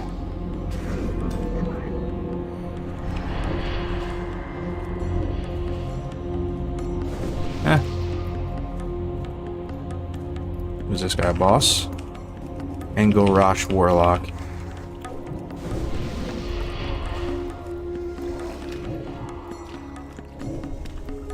I'm killing 2 right now, and then when my Felguard gets low HP and mana, I make a new one. Seems pretty good. Thing is, I think you can find a rhythm where it doesn't really get low. You know? Whether you're tapping with 1 point in. If it's getting low, you could just put another point into mana feed. 1 point was enough for me, but you could put 2 points into mana feed, and then every time you tap, it's getting full mana for me, or close to full if you put 3 points. I mean, it's full if you put 3 points, but close to full if you put 2 points. Should be fine at that point. What would you play for PvP, Warrior or Warlock, if you don't play both of them in Classic? If I had to play a Warrior Season 1... Most of the Warrior players, who are the Warrior mains at in here? You probably have an answer. My take from most of the people who are maining Warrior is they're just hanging in there. Season 1. They're going to play with the same people they're going to play in the later seasons. Because at the end of the day, it's about just having like a good partner in the grand scheme of things. But season 1, they're still just gonna play like WD or WD. A lot of them are just gonna play warrior druid. Hang in there. It won't be like, you know, the S tier probably for season 1, but they're just gonna hang in there for season 2. Get their gear. Warrior shaman. Yeah, I could see it.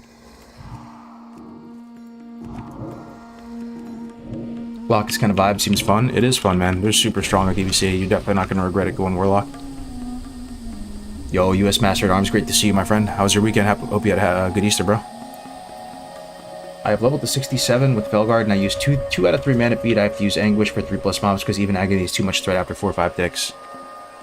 Oh, gotcha. So you're finding Anguish value when you're fighting like huge packs because you need basically 1 to be CC'd. And you can't afford it coming to you because you're already face tanking other mobs.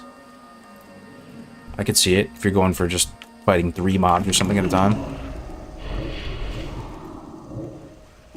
Oh, some PvP boys. I don't know what class that is yet.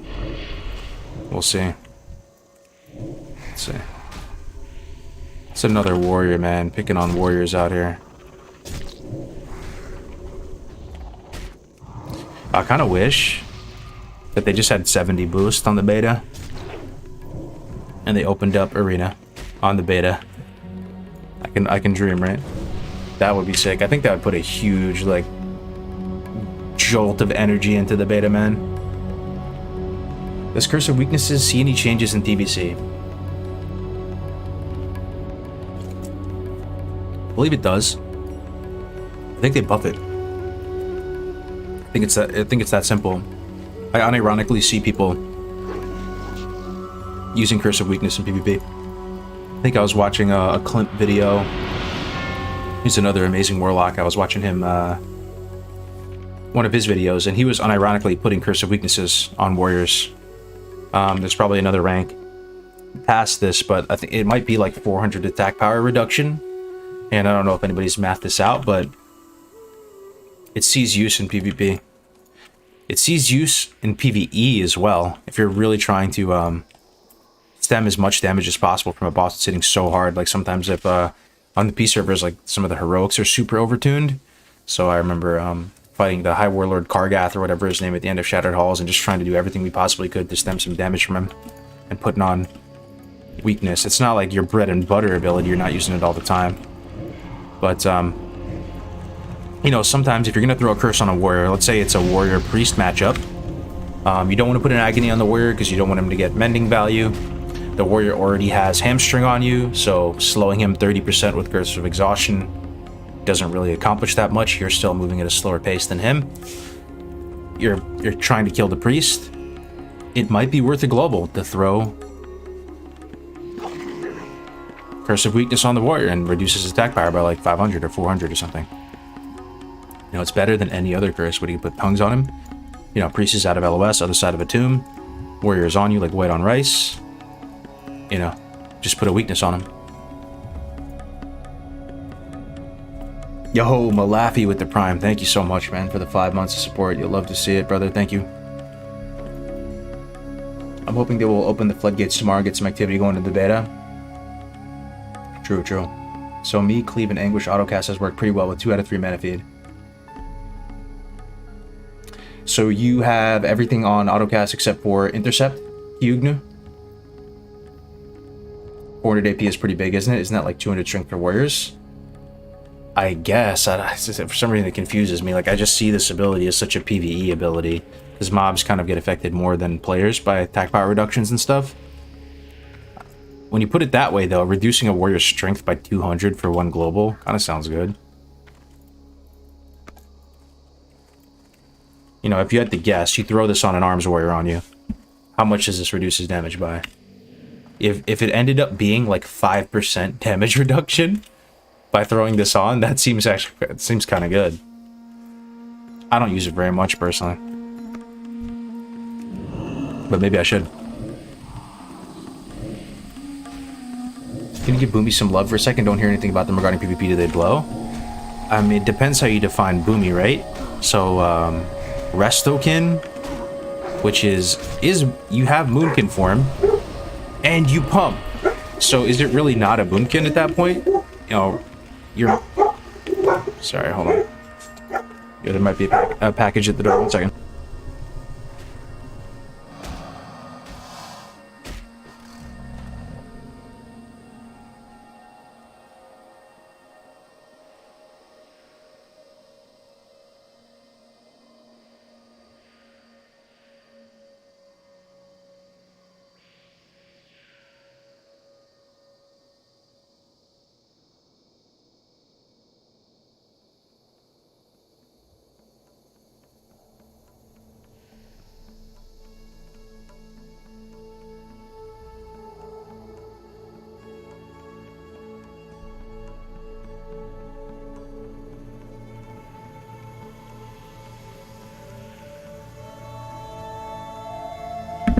Sorry about that.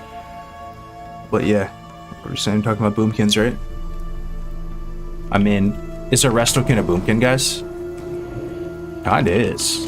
They pump. The good Restokins are just sitting there half the time. They're either spamming roots or cyclone or wrath. Like, I don't know how they do it. I don't know how they squeeze in healing. But like when you see like these really good Restokin play with like Rogue or something, I swear they're more offensive than healers. So you're pumping, you're wrathing stuff, Insect Swarm, Moonfire, doing boomkin shit. You still kind of are like the healer, right? Otherwise known as Dream State Druid, Restokin, whatever you want to call it. But you're pretty much a hybrid build between Moonkin. Like you go down to Moonkin form in the balance tree and get Dream State as well, and then go Resto. And you get NS, right? Yeah, you get NS. I'm fairly certain you get NS. That seems unplayable to play Druid with no NS, but you don't get Swift Mend. You don't get Feral Charge. And healing without Swift Mend as a Druid seems like very, very challenging. Because you really have to be a proactive healer at that point and anticipate damage well in advance so that you can squeeze out like offensive value or control value in Moonkin form, right? Because you can't catch up. Like if you fall behind as a Druid, like oftentimes you can just even rejuve Swift Mend. Like that'll be enough to keep some guy up. Let alone like a regrowth Swift Mend is huge, huge healing. But if you consider a Restokin a Boomkin, which it is, it's Moonkin form, then they're literally incredible. Like they're actually incredible. Like they're terrifying to play against. And they're flashy and they're sick, man. They're literally like played at the highest tiers of arena play. A Restokin.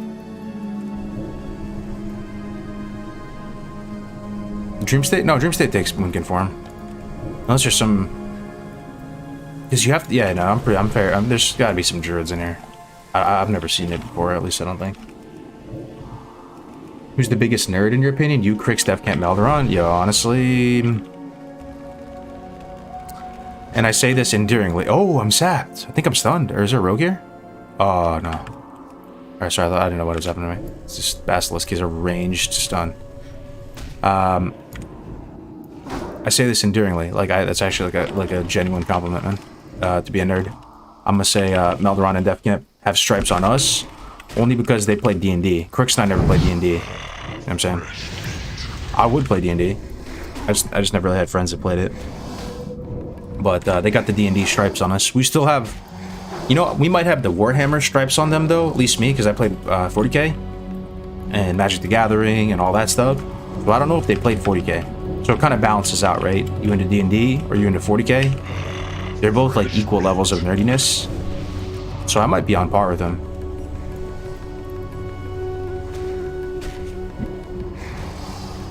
Yo, Justin, thank you for the $5, brother. Very kind of you, man. Thank you for the donation.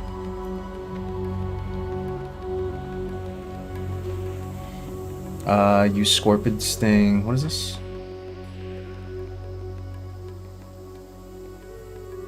But aside from that, Scorpid Sting is kind of like I never use it. Oh, you're saying to get... Yeah. That's the little combo as Hunter. So, you're saying with Wyvern Sting, right? Or Serpent Sting. If you're trying to trap somebody out of a Wyvern Sting, you can, but you know when Wyvern Sting goes away, it puts the bat on him.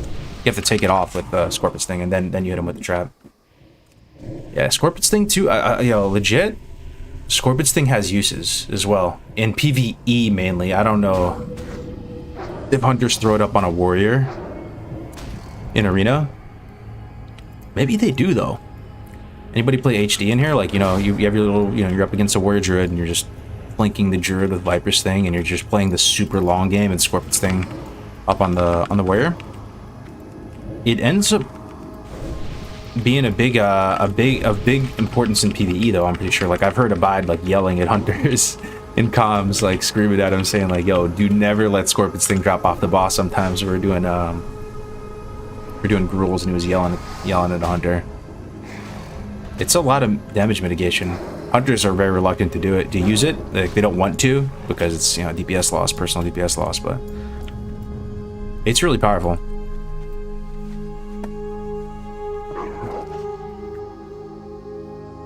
Painting Blood Angels right now. That's what's up, bro. Blood Angels are those the Chaos Knights. Have you completely abandoned the idea of playing Hunter in TBC? I'd play it as an alt or something, but I don't know.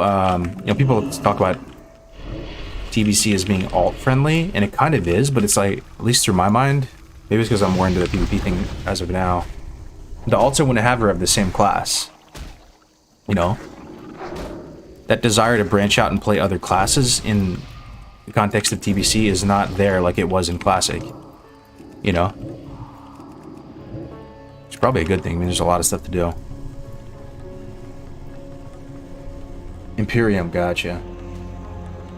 Gotcha. Would you suggest leveling a Warlock or a Mage for TBC? The differences between Warlock and Mage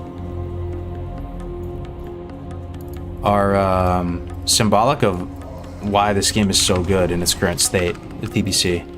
If you really think about it. And that you haven't reached that level of homogenization in the game that is to the detriment of the game. And I say that because they're similar in many ways, but they build the cars so very differently, you know? Mage is all about high burst damage, shattering targets. They have mobility. They are very, like, mana intensive, right? Like, mana, they almost have, like, infinite power if they have the mana. And you could go on and on, right? But Warlocks are the exact opposite. They try to, like, accomplish the same thing. They partner with the same people Mages partner with, you know, Rogue-mage, a classic in 2v2. Rogue-lock, kind of a recent development in the TBC meta, recent-ish. And then they still partner with Rogues. They still try to do the same, accomplish the same task, you know, kill the healer or whatever, or work together. But the Warlock is the opposite of Mage. I mean, they use damage over time spells. They have pets. Mana is not really an issue for them. Probably more so for Warlock than any other class in the game, because you can just tap. They're not really bursty, as Mages are bursty. Mages are like flimsy glass cannons, you know.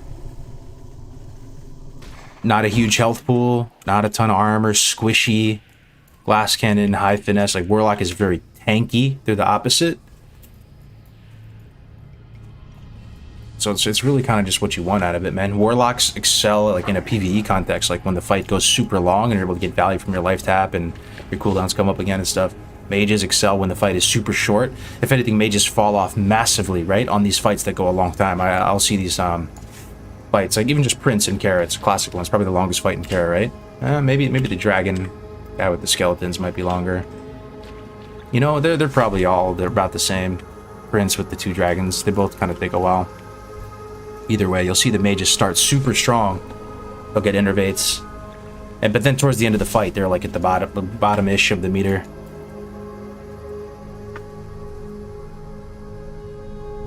Do you have a real fire there back in the room? Nah, man, it's just on the TV, bro. The Astrolocks are bursty? Yup. That's true. Any fun horde guilds on Fairlane for arena nerds trying to get raids over with quick? That's a good idea. Forming raid teams for people who are more into arena. So people that are all on that same page where they don't want to do every lockout and they just want to get in there when time permits. Like when it's convenient for the PvP. Yeah, honestly, that's a big brain idea. I would try to start one if I were you. Why are druids good with warlocks? Hots and dots, baby. That's an interesting one, though. I haven't really thought about it that much. You can think about it together. Why are druids good with warlocks? I think one aspect of it would be that druids, generally speaking, out of all the healers, have the highest sustain. Like, they can go the longest amount of time, like, before they right? And if you're a healer here, chime in if you think this is incorrect, but this is just my, like, stipulation here, like, that a dream state druid, for example, or a tree druid or something can generally go longer than a, you know, a priest or a shaman or a priest or a shaman. Oh, this area is so sick. Look at it. It's actually such a vibe. I feel like I'm playing Halo 3 right now. But so you have that on the healer front, and then for the damager, like if, I'm just speaking on like LD. That's what comes to mind when you say why are warlocks and druids so good together, like LD. And then locks are super tanky, and they can go the distance more so than other DPS as well. Like they, you know, a rogue will run out of cooldowns, a mage will run out of mana. Rogues and warriors do have that infinite energy, but you know, if you survive through cloak and all the vanishes and prep and everything that a rogue has to offer. I mean, rogues are just nasty though. Like you can't discredit rogues. Rogues are disgustingly strong. It's just the nature of damage over time and healing over time. There's something just about that that works really well together. I mean, Cyclone, different DR than all the Warlock stuff as well, right? You know, there's no stun DR for Warlock as well, so you can bash stuff for full value.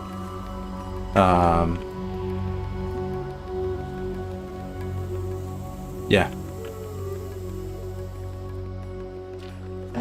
Apparently most good players prefer Priest, Lock, and 2s now, more offensive. Yeah, DPL, I still don't understand it. I'm still very much like a student of the game, learning why it's so good.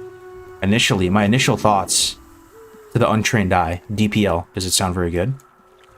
You have 2 squishy cloth wearers. You have 1 CCDR that you're sharing together with Fear.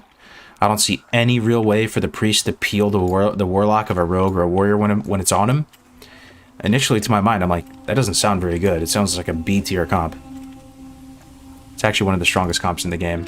How it is one of the strongest comps in the game, I couldn't tell you.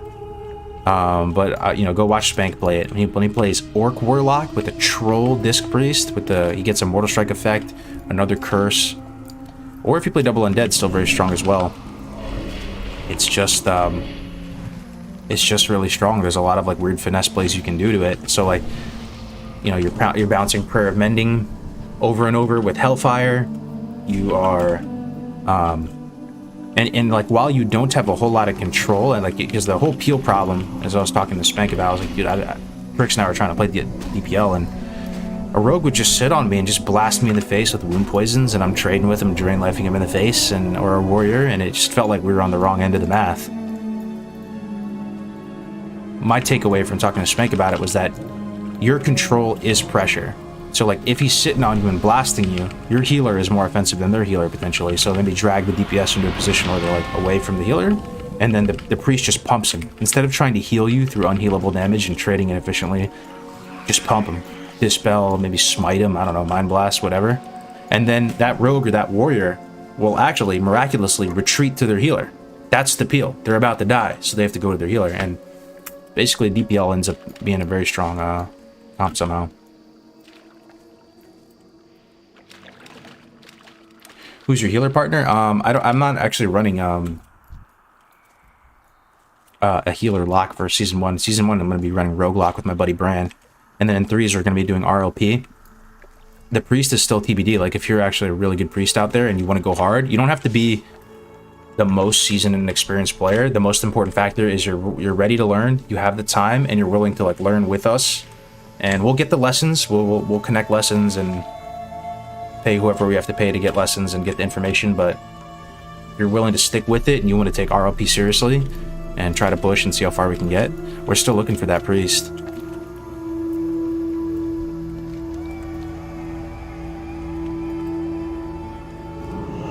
Orc is better in arena. Your enemies aren't priests and warlocks. It's mace stunning warriors and rogues.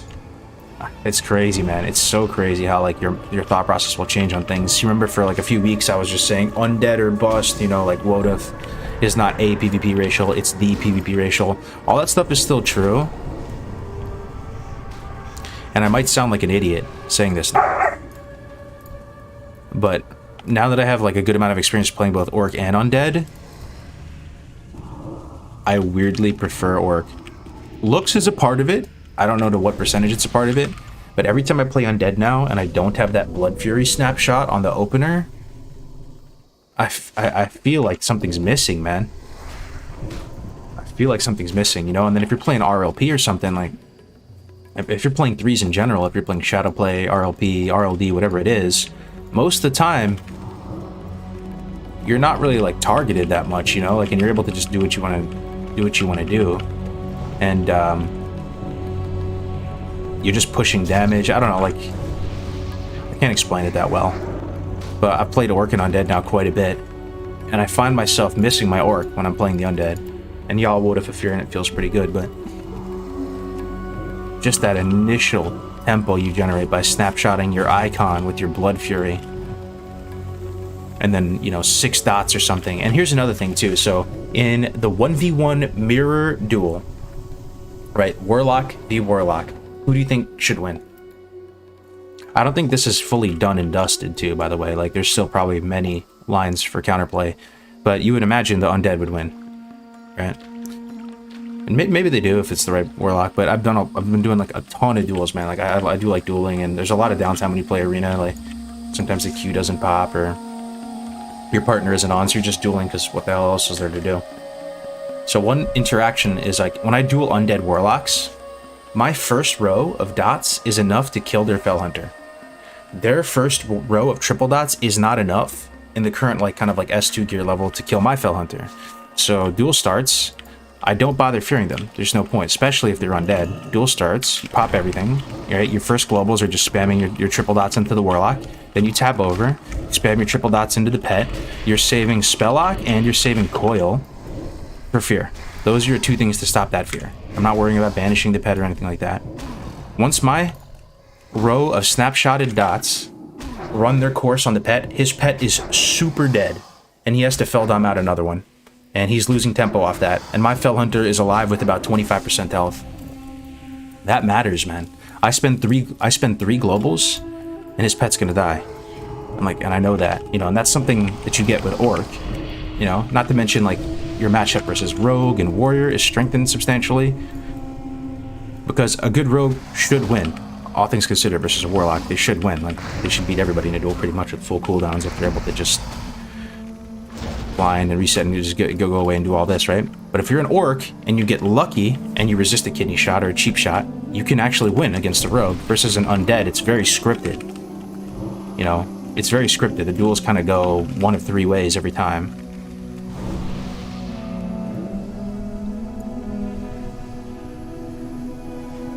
Undead Lock should always win versus Orc, to be honest. I mean, try it out, man. That's all I would say. I would just get on the TR, make each, and just go try. There's plenty of people dueling. Just go try it out.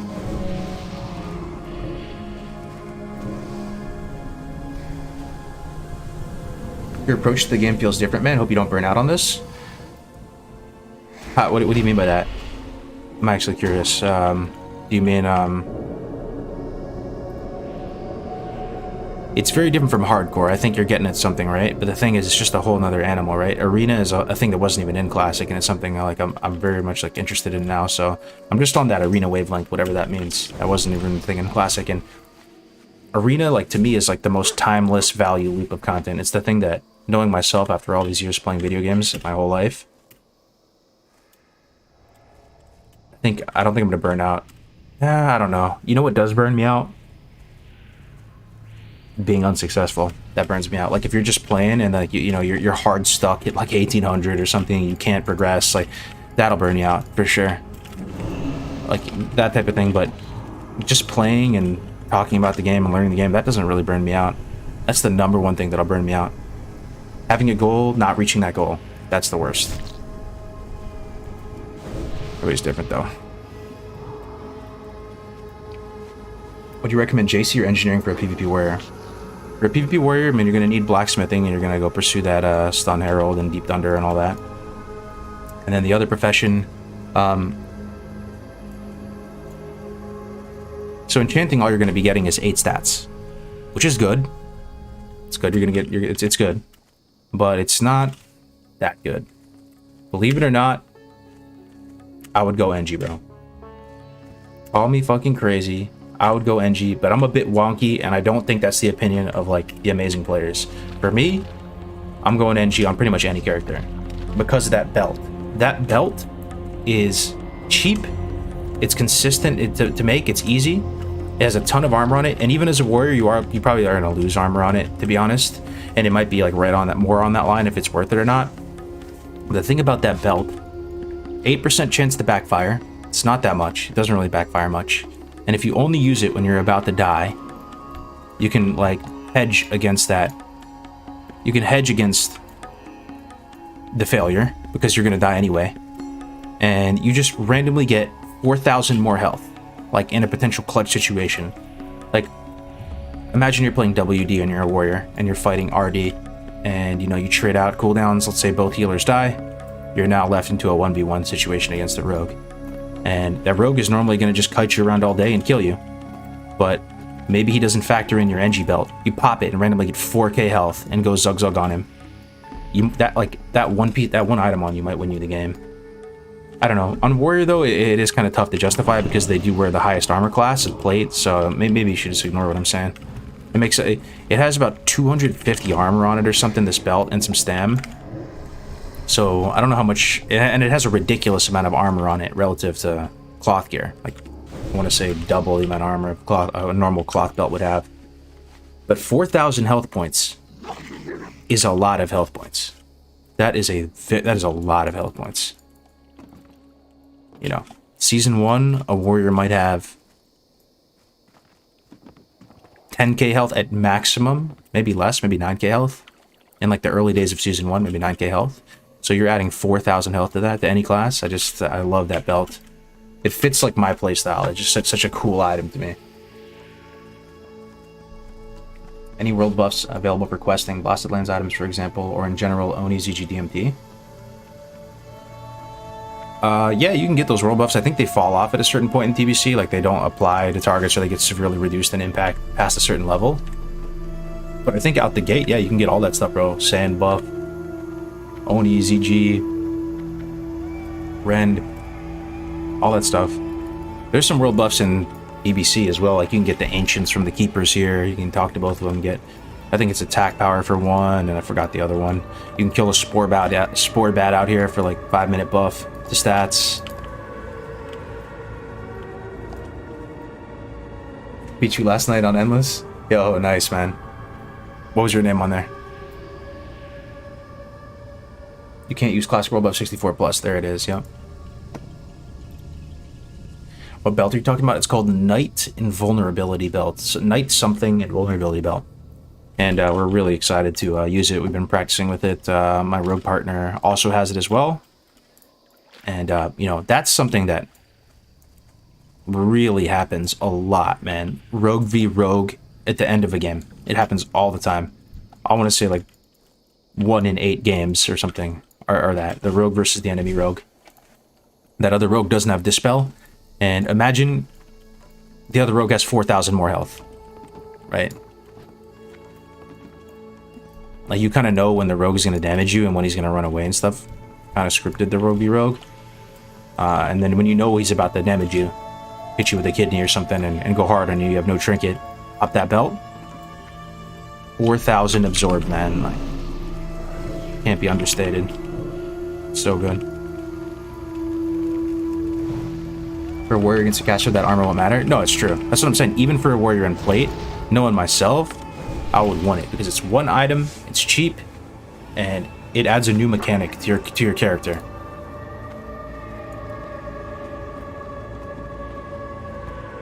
Is Goggles auto catch stealth with the lock on your team? No. There's a whole stealth meta to it. I mean, no. So like if you just have if the rogue is running 2 stealth items, like he has Enchant the Cloak and he has like one other thing like the treads, and you have Paranoia, like Perception will still be better. Like they'll still find your rogue, or they could pre-vanish. There's this whole mind games to it. It's not auto catch. Like you can still get sapped all the time, even if you have Paranoia. Sometimes Yeah. So like if I'm just running around with my Fel Hunter right now, right, and my rogue's kind of like near me, I'd say about 50% of the time they can just sap me and get away with it. 50% of the time we trade saps. He saps me and we sap the rogue, and that ends up being super advantageous for us at that point, because I'll come out of sap before him, like a second or two, and then I'll be able to, you know, throw an exhaustion or something on him, or a dot. But one thing that's very interesting is those blue goggles. Like a lot of rogues might be sleeping on it, man. The blue goggles, not the epic ones, but they pretty much give you perception. I don't know if anybody has read that Silent Shadows guide. If it's actually perception, the 50 stealth level, it might be, or maybe a little bit less. Either way, in tandem with paranoia and a couple stealth items, you can farm human rogues in theory. That's what we're gonna try to do. So, and you're this big Chad human rogue just running in there with your perception, looking for that tasty undead rogue, and you get sapped every time.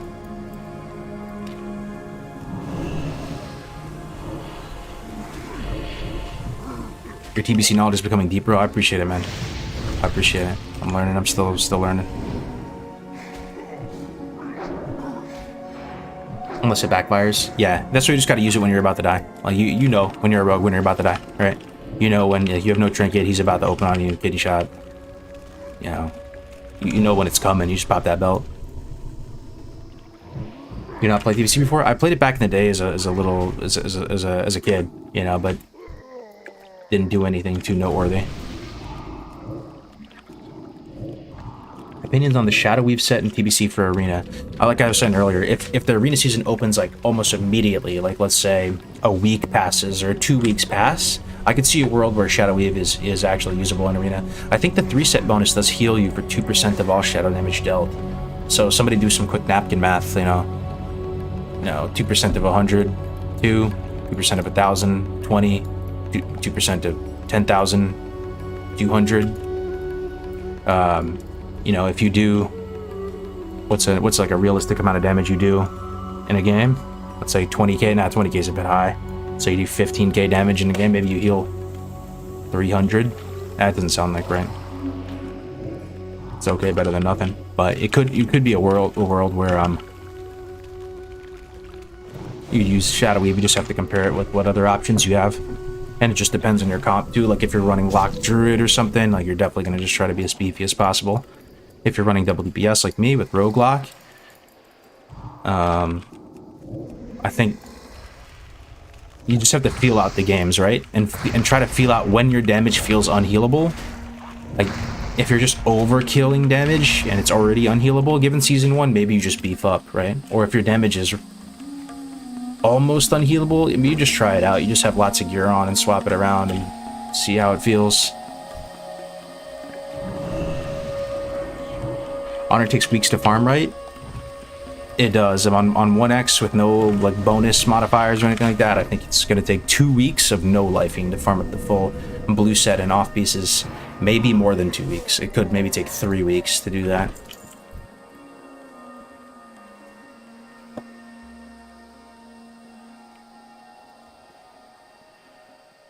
Do you use OBS? I do use Streamlabs OBS, yes.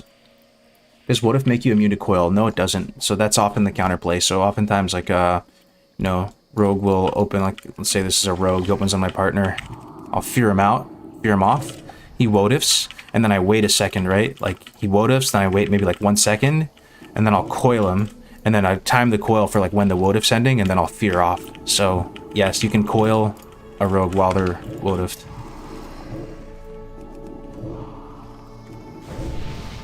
It's a horror effect, I guess is why it's like that, as opposed to a fear effect, you know. E6 BC Warrior, Illidan pre-nerf, Fury DPS. Yeah, I'm curious to see if these warrior mains from Classic are gonna make it work in TBC. Crix feels like 100% no chance. And he's probably right. I mean, like, you're not gonna see a Fury Warrior do more damage than like a Hunter or something, right? But there might be a little bit of wiggle room just because if you look at the standard raid setups for TBC, they're not set up in a way to amplify melee DPS. You know, there's a melee group, You know what I'm saying, though? But there is a lot more optimization you could do to try to, like, push their damage a bit further. The thing is, like, why would you? You'd rather just, like, optimize for the hunters, you know, do a bloodlust and rotation for the hunter group, or even for the warlocks. But, you know, like, you never know. There could be a shift in the meta. They could do better than people think. And then, apparently, once they get P6 and beyond, they actually take off and do really well.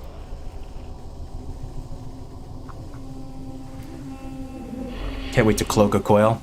Yeah, or vanish a coil. There's a add-on that will play a chime or some sort of noise that whenever there's a coil or maybe any projectile launched at you, it'll make a noise, and if you just immediately vanish, you can disjoint it.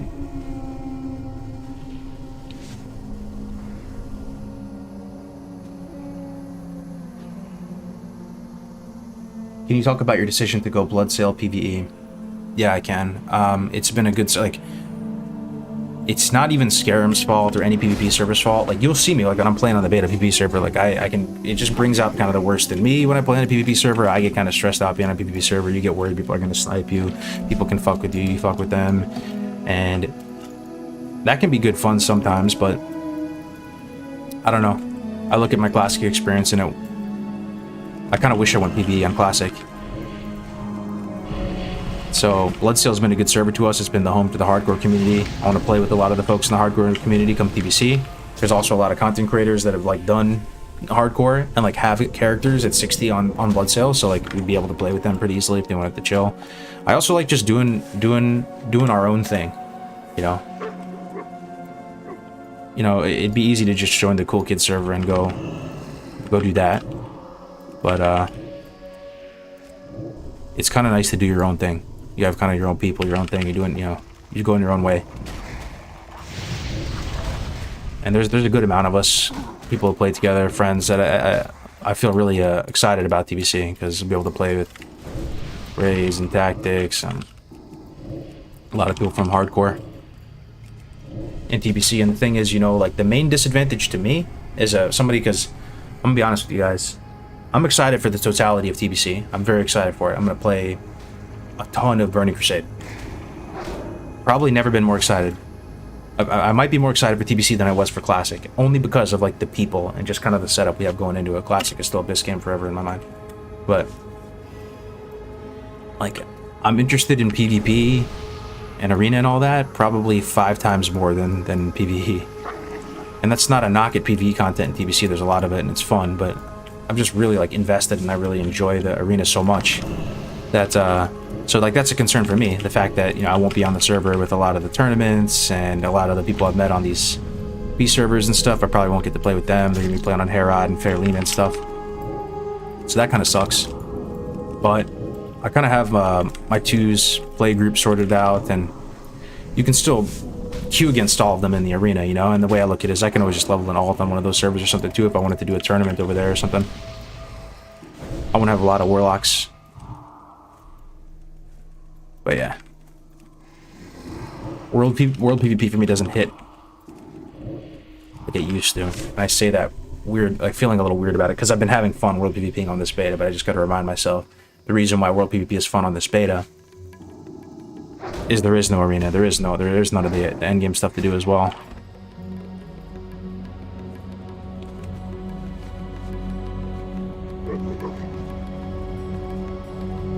Rix doesn't think Warrior has a chance. Tell him he should check out Alondo.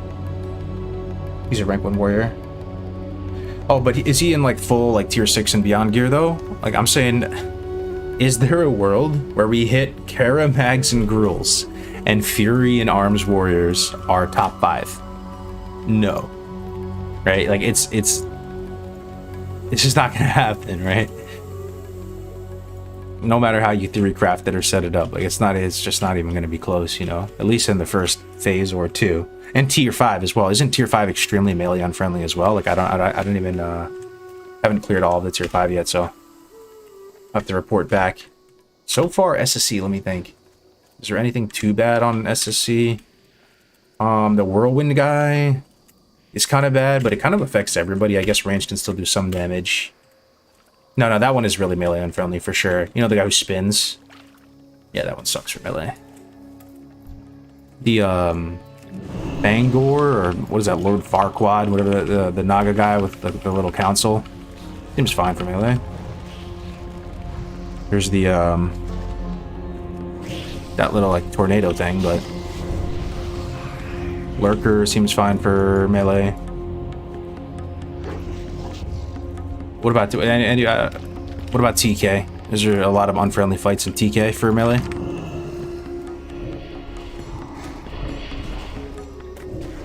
TK is extremely unfriendly. Gotcha. But yeah, like there's no shot. Like these big Chad Fury and Arms Warriors from Classic are coming into Nax and Tier 4 content. And are like top 5. There's no shot, man. But one day they will.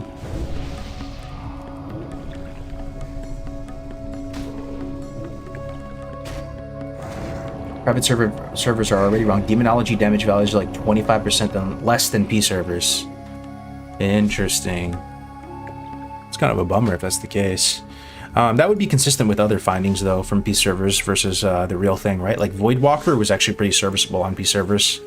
He had pretty decent threat. Succubus didn't deal much damage on P servers, right? And then that was like a revelation in Classic. Like people were like, wow, the Succubus pumps, you know. And then we had the train tanking meta, and we had the meta where you would go you know, the build with the Succubus out in Black Book, whatever that build's called.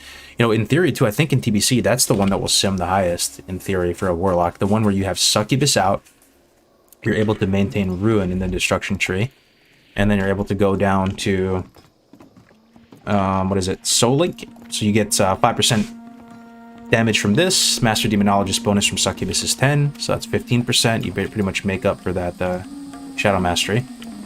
Fully right there. So you have the Succubus out, and the only problem with the Succubus is that, for all intents and purposes in reality, like on almost every single fight, it's just going to die to like any mechanic.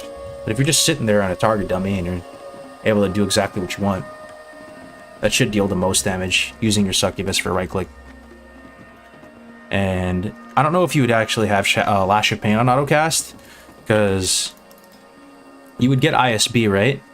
Can you consume all of your ISB charges solo? Maybe you would want Lash of Pain to consume some. You just have to play with it, but I think that's probably like the most damage you could possibly do. Best warrior fight in TK, Reaver. You get so much rage, you get over threat issues. I have to wear that trinket to lower my threat. Void Reaver. Hits you as a melee all the time, more rage.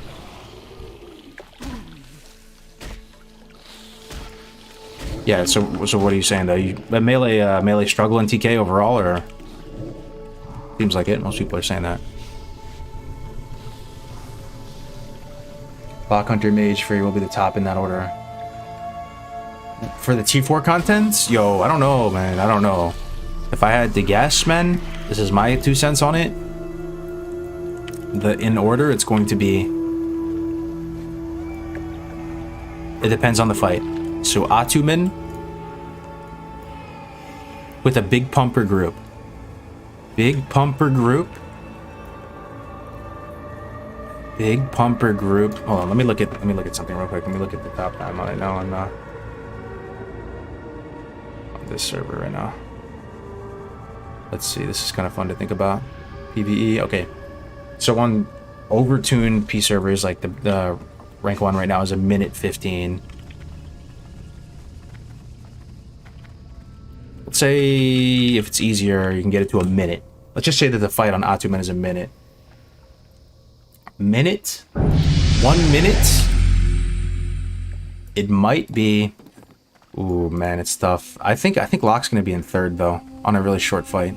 You hate to see it. I'm just saying, if you had all like super sweaty, dripping in sweat, wearing sweatpants and a sweatshirt, like, I swear, mages and hunters pump if you have a really short fight window. I mean, everybody will get benefit and DPS increase with a short fight window, right? Because, you know, you have trinket, you have blood fury, you have all this stuff. But just imagine arcane mage on full Zug, and all they have to do is sustain enough mana for a minute, and they have less threat issues than you, and they can just pump. It might be mage on the top, but I'm gonna go ahead and be safe. I think it's gonna go hunter, mage, lock. but there is a chance that it's legit mage number 1 for a short fight if the fights are short enough, because they actually monster mash with the short fight. They have to get innervate support and stuff, and they just go arcane from the jump.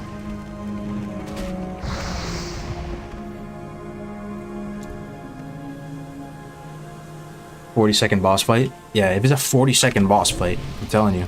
I mean, what do you guys think? The Bestial Wrath is how long again? What, 20, 30 seconds? I mean, if you're killing close to a Bestial Wrath window and the fight is 100% uptime Bestial Wrath or close to it, like Hunter, we won.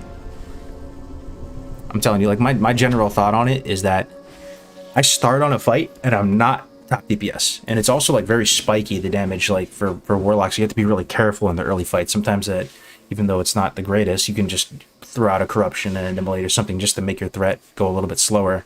And the hunters and the mages are, like, really ahead, and sometimes I can't even see myself on the meter for a little bit, and then it's as the fight develops and gets longer and longer, I start to climb up, and then on the longer fights, I'm almost always number 1 on the DPS, like on a Prince fight, the other stuff. I mean, there was a time though, and this is reality for you, like if you're a super sweaty Warlock and you get everything you need to get really fast, you will be top DPS on every fight.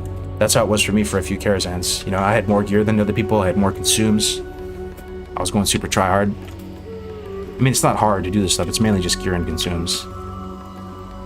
But don't think you can't get top DPS as a Warlock. I'm just trying to, like, think of the potential if everybody is equal levels of sweat. Warlocks are way too RNG dependent, especially in 10 men, since there's only 1 or 2 of them for Shadow Bolt crits.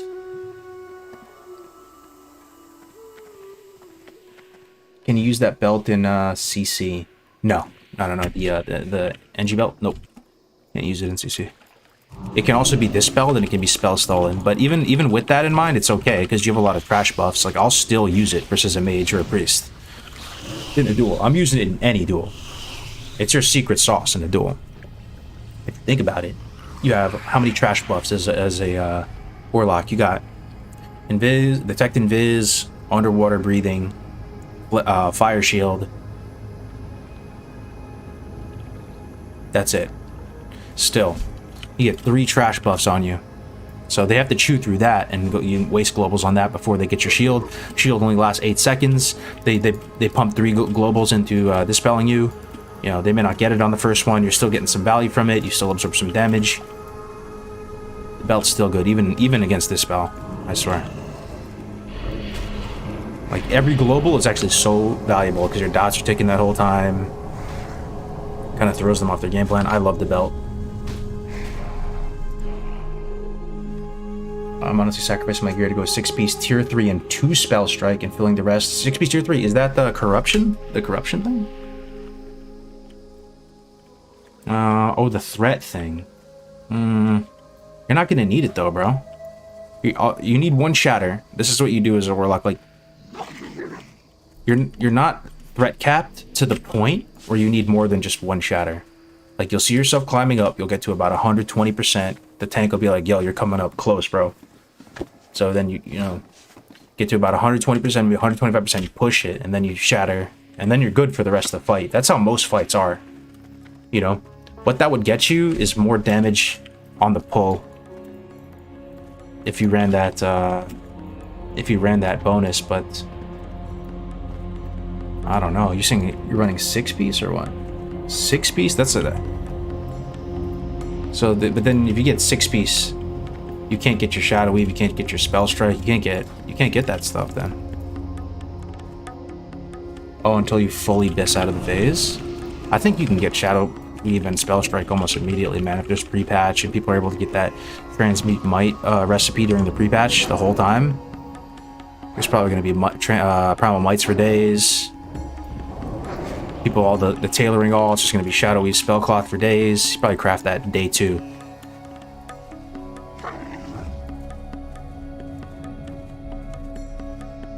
Are you going to finish leveling your Orc Lock in Classic? My Undead Lock? Yeah, I'm going to finish him off at some point. He's 56 at the moment right now.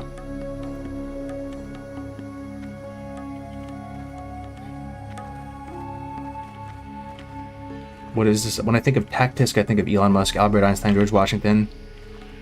What is this, some kind of meme I don't know about? Is that Tactic's name? Are you not playing Ally in TBC? Nah, I'm going Horde, man. Going Horde, bro. Bless everybody going Alliance, though. We appreciate you big time. We really do appreciate you, man. Yo, keep fighting the good fight. I appreciate it. What spec you rolling? I'm just SLSL right now, just in case somebody wants to mess with me. It's not like the best for leveling or anything.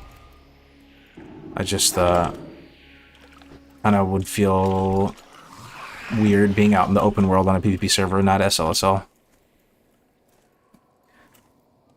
Alliance is fucking sick. Where my Alliance players at? Yeah, there it is, bro. Yeah, Brad. Oh, we appreciate you guys. Big time, man. The Alliance, for the Alliance, man. Do you think Orc is a good pick for Rogue PvP? No. No. No. Is this a stretch, boys? Like, the class that Wodif matters the most on is, fill in the blank. It's gotta be Rogue, right? It's gotta be Rogue. I feel like if I played anything else other than Undead Rogue, I'd just be, like, frustrated all the time. Oh, no, I mean, it's human. It's human. Okay, there's human, too, as well, right? Human is solid, but it's kind of, like, for different reasons. I'm saying, like, for the on the Horde side of things, I don't know. The Wodif matters a lot, that's my point. I see a human rogue in my mind, and because I'm not the rogue in the relationship, that's all Bran over there, I'm feeling great about the matchup when I see a human. If anything, what I'm worried about, I'm more scared of the dwarf priest he's with, because the dwarf priest is more scary to me than this human rogue with perception. Especially knowing that you can, if you want, you can fully negate the value of perception. Like if you made the thesis statement, this is my statement, this is what I believe. Now, you know, just like back in college days, you make a thesis statement, right? My thesis is, if you want, you can fully... No, you can't, never mind. I just finessed myself. Because if that rogue did that too, then he would still be ahead. But if you got the blue goggles, you got the panther trinket, you got the cloak, you got the treads, you just went full sweat with the stealth detection meta, you would find human rogues every time. But if a human rogue did all that as well, I don't think they will, though. You think a human rogue is going to get goggles? It's so overkill. It's so overkill. I don't know if a human rogue is going to get all that shit. Because they already have perception. Anyway. What if it's almost a must-have for rogue druid comp? Yeah, it's super... I mean, playing an orc rogue, you'd feel bad. It would feel bad. I can say that pretty safely. It'd be like borderline meme. You hate to see it, but... I don't know. Maybe I'm going to backpedal on that, though, because wasn't I saying that about Warlock? I don't know if I was that extreme. The thing is, I just think the Wodif is less mandatory for a Warlock, right? Like, Rogue is all about getting that opener, right? With cheap shot kidney or cheap shot, like, you're just building up that momentum. If you just get insta-feared off that, it's such a big deal. Thing is with Warlock too, you can take the fear off you. You have a shot, at least with your Fell Hunter, you can get it off yourself. And things aren't as like time sensitive as a Warlock as it is for a Rogue. Rogue is all about tempo, so losing a bit of that tempo because you get feared, looks so rough. What are you gonna level first on launch? This guy right here, man. Warlock. What do you think about perception as a lock since rogue counters? Okay, so if I had to play alliance lock, I'm going human, 100%. Gnome could be better, but perception is fun. Perception is fun to use. I've never used it actually, but it looks fun to use. And I feel like the fact that it stacks with your paranoia, I feel like it would be fun. You look better. You look more handsome than a gnome warlock. I'm half joking. You know, like you just like kind of look cooler. You don't have to play a gnome. And yeah, you can escape artist like off a crippling poison, which is probably the best thing you could use it for. Or a Nova. No, it's pretty good against the Nova, I guess, because mages do try to shatter you, but you do have Spellstone for one Nova. So you'd use it for the second Nova. You could find some value from Escape Artist, but let me put it this way. I'd be more excited to use Perception than I would Escape Artist. Walk up onto the, you know, ramp, Blade's Edge, pop Perception at a random time. Maybe I find the Rogue. There's a macro you can spam as a Warlock, where you just spam it, right? And you're like changing directions with your Fell Hunter, and you're spamming this macro, and it's basically puts your pet on aggressive, and as soon as it sees the Rogue, it'll Devour Magic the the rogue and get him in combat. That sounds cooler to me than playing gnome, to be honest.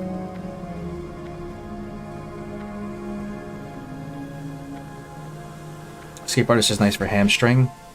Yeah, I think they just reapply it right after though. But no, you might be able to slip away. You're right.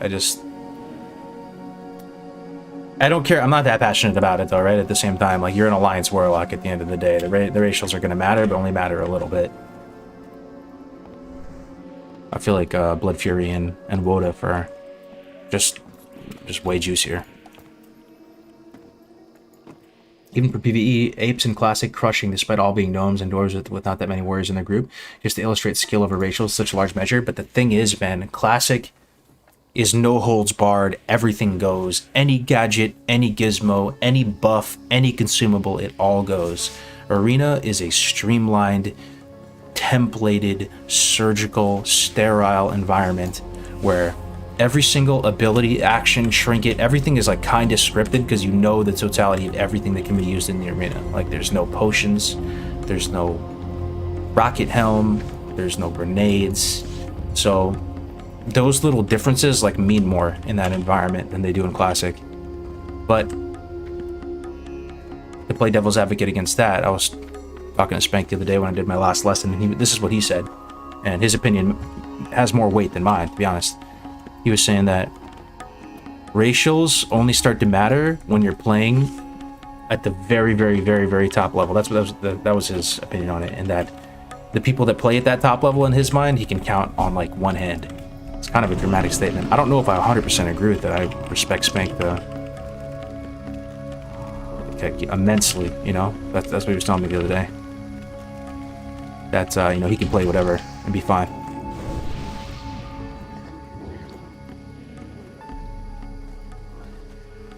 Yo, Winky, good to see you, brother.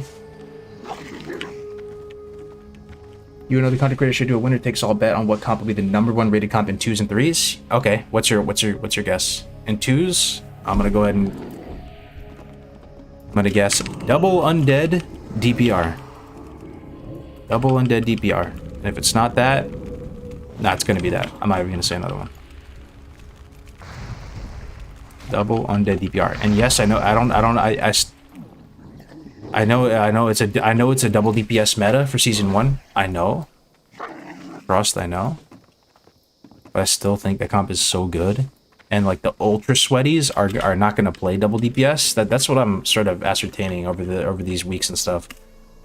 Whenever I look at the ultra sweaties, they're really, really good players. Like they don't really main double DPS. The only one I can think of is I think Requiem. He mains Rogue-mage.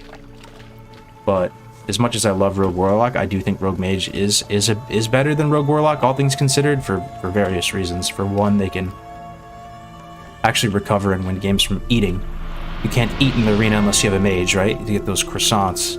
Hearing you talk about the purity and totality of arena, now you sound like you understand why I play Smash Brothers with no items on. Yo, Winky, thanks for the 5. Winky is a fucking insane Smash player, if you guys didn't know.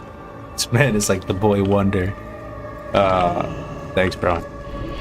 Yeah. I'm super excited for arena, man. What was I saying though? Oh yeah, Rogue-mage, right? Rogue-mage, I do think it's kind of better than Rogue-lock, just because Poly's kind of better than Fear. I say that's in a very salty way, but it's kind of better to a certain extent. I mean, it's not as good versus like druids, but it's better versus, you know, warriors. It's just honestly, it's better. You know why it's better? Because it doesn't deal with Wodif at all. A rogue mage can queue into a double undead DPR with the clearest conscience ever. They might even feel excited to go against the DPR because they have poly, because the undead racials literally have 0 impact. You know, these are the reasons why I think rogue mage are a bit better, and I think they can capitalize on tighter damage windows better than Rogue-lock. There's some advantages to Rogue-lock though. Tongues, I think Rogue-lock's better versus like Shaman teams versus Paladin teams versus Shadow Priest teams. You'll destroy that stuff. But against the best teams, Rogue, Druid, DPR, I feel like Rogue-mage has a better chance. Oh, DPR is a disc priest rogue.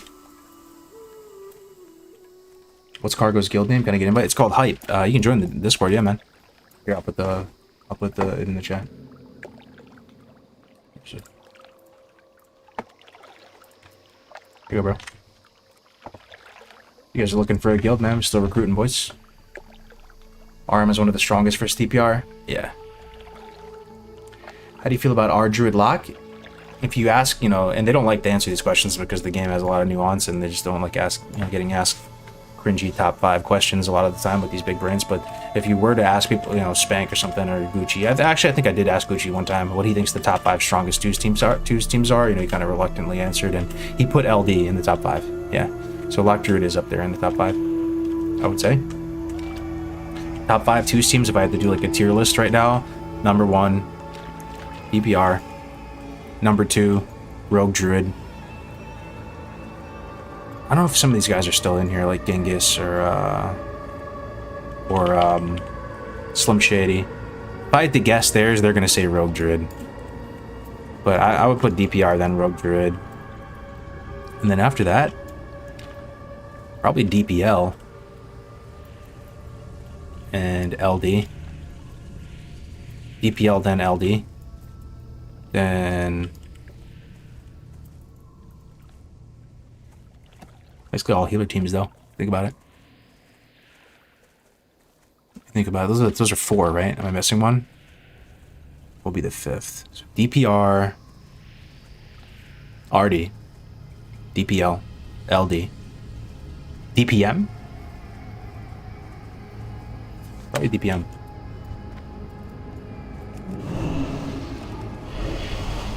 A lot of this priest. A lot of this priest.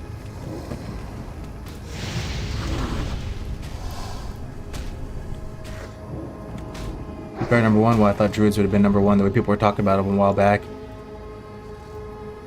When is Crix going to stream again? Has he not been streaming recently? I talked to him yesterday. He was down to, like, you know, go hard this week. We're gonna do Dark Portal episodes this week. Probably 2 of them we're planning to do. He might be streaming today in a bit, I would assume. I've been a bit out of the loop myself, so I don't know. I think an S1 Ellie can pump really good with the mage and 2s. Yeah, I could see it. There's some synergy between Ellie and mage for sure. They play together in 3s as well, right? I think it's a decent comp. It's Disc Priest, Ellie, Shaman, Mage. I think that's a pretty decent one. I don't know if it has a name, but you run into it like kind of frequently. What about PBS? What's PBS? Oh, I love PBS though. Low key, high key. You aren't in the habit of using Drain Soul for mana? I didn't even take that talent, bro. You just kind of like don't need it. It's not that serious. Leveling's kind of just chill. You just go out here, dodge shit. It does. I feel like, because this does nothing on the PvP front. So this spec is just like to be as strong as possible on PvP, and you still kill shit like in the same ballpark of speed as other things. So Warlock is strong at the end of the day.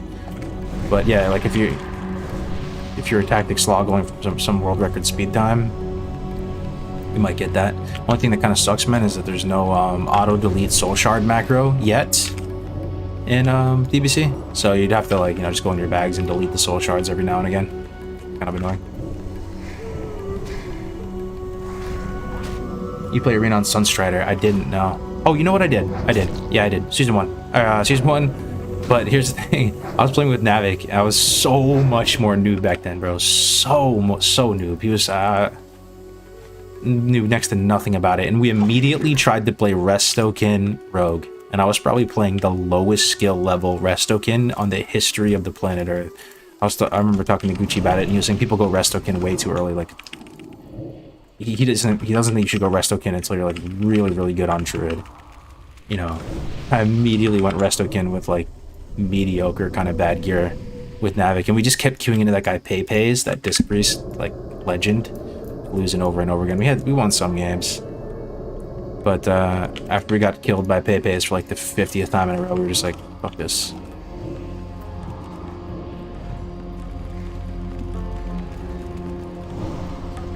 What a shit day I've been having. Just one of those days where nothing goes your way. Happy to be home and tuning in while I veg out and decompress. Yo, I'm sorry you had a bad day, Visa, man. A lot of blessings though, right? You always got to think about it.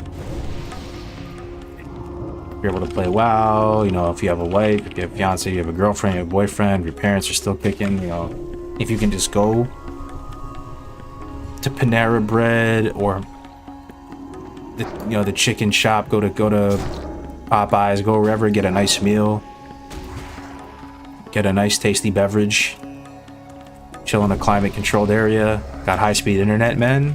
Yo, things could be so much worse. They really could be.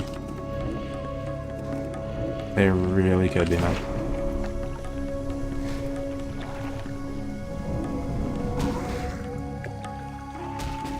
Maybe Pepe's would help you guys with the priest deep dive. Oh, you know about Pepe's, Xerix? Yeah, you know, to be honest, I never actually met him, but I've watched his stuff a bit. Looking forward to play all these priests against hunters. I was talking about that the other day. Guys, there's going to be a lot of hunters, right? Am I right or am I right? And I do believe DPR is the strongest comp, all things considered. Not by like some landslide victory, but gun to my head if I had to just say like the strongest twos comp. Double-ended DPR. I mean, Yellow Tonka, you're here too, right? What do you think about this? A hunter team in twos. I'm speaking mainly about twos because it's like the bracket I actually enjoy the most. I feel like you have the most impact, and I know it's not the most serious bracket. But these hunter teams will rinse the priest teams, generally. I mean, if they just literally don't move on Frost Trap, a hunter does a couple things really good. A hunter shuts down a priest really well because of Viper's Sting, but they also do shut down rogues really well because of the Frost Trap. Super well. If you're a rogue, you don't believe me, go duel a hunter, go sit next to this like mushroom, and try to kill him. With the Frost Trap there. Actually, you might be able to 1v1. Maybe it's with the healer support that makes it impossible. But, you know, you're just getting entrapment procced on that Frost Trap. They're just running around this pillar with Frost Trap down. You can never connect to the hunter. It might be because there's a druid there dispelling cripplings and stuff too. Maybe that's the key. Either way, in practice, like in the arena, the rogue feels so frustrated trying to get on that hunter or druid. So that hunter is shutting down the rogue and mana draining the druid. So if the latter is filled with DPR or just DP anything, hunter teams might do really well. And versus, oh, it says Rogue-lock, we get very frustrated versus hunter and hunter druid. It's actually very tough to kill him. It's really frustrating. And I don't know the strat. Next time I do a lesson with Spank, I'm gonna ask him how he would approach it. But I think we asked him about it briefly during our last lesson with him. He was just saying you have to refuse to fight on the Frost Trap. But then what happens? Is it just a stalemate till somebody's internet service provider goes down?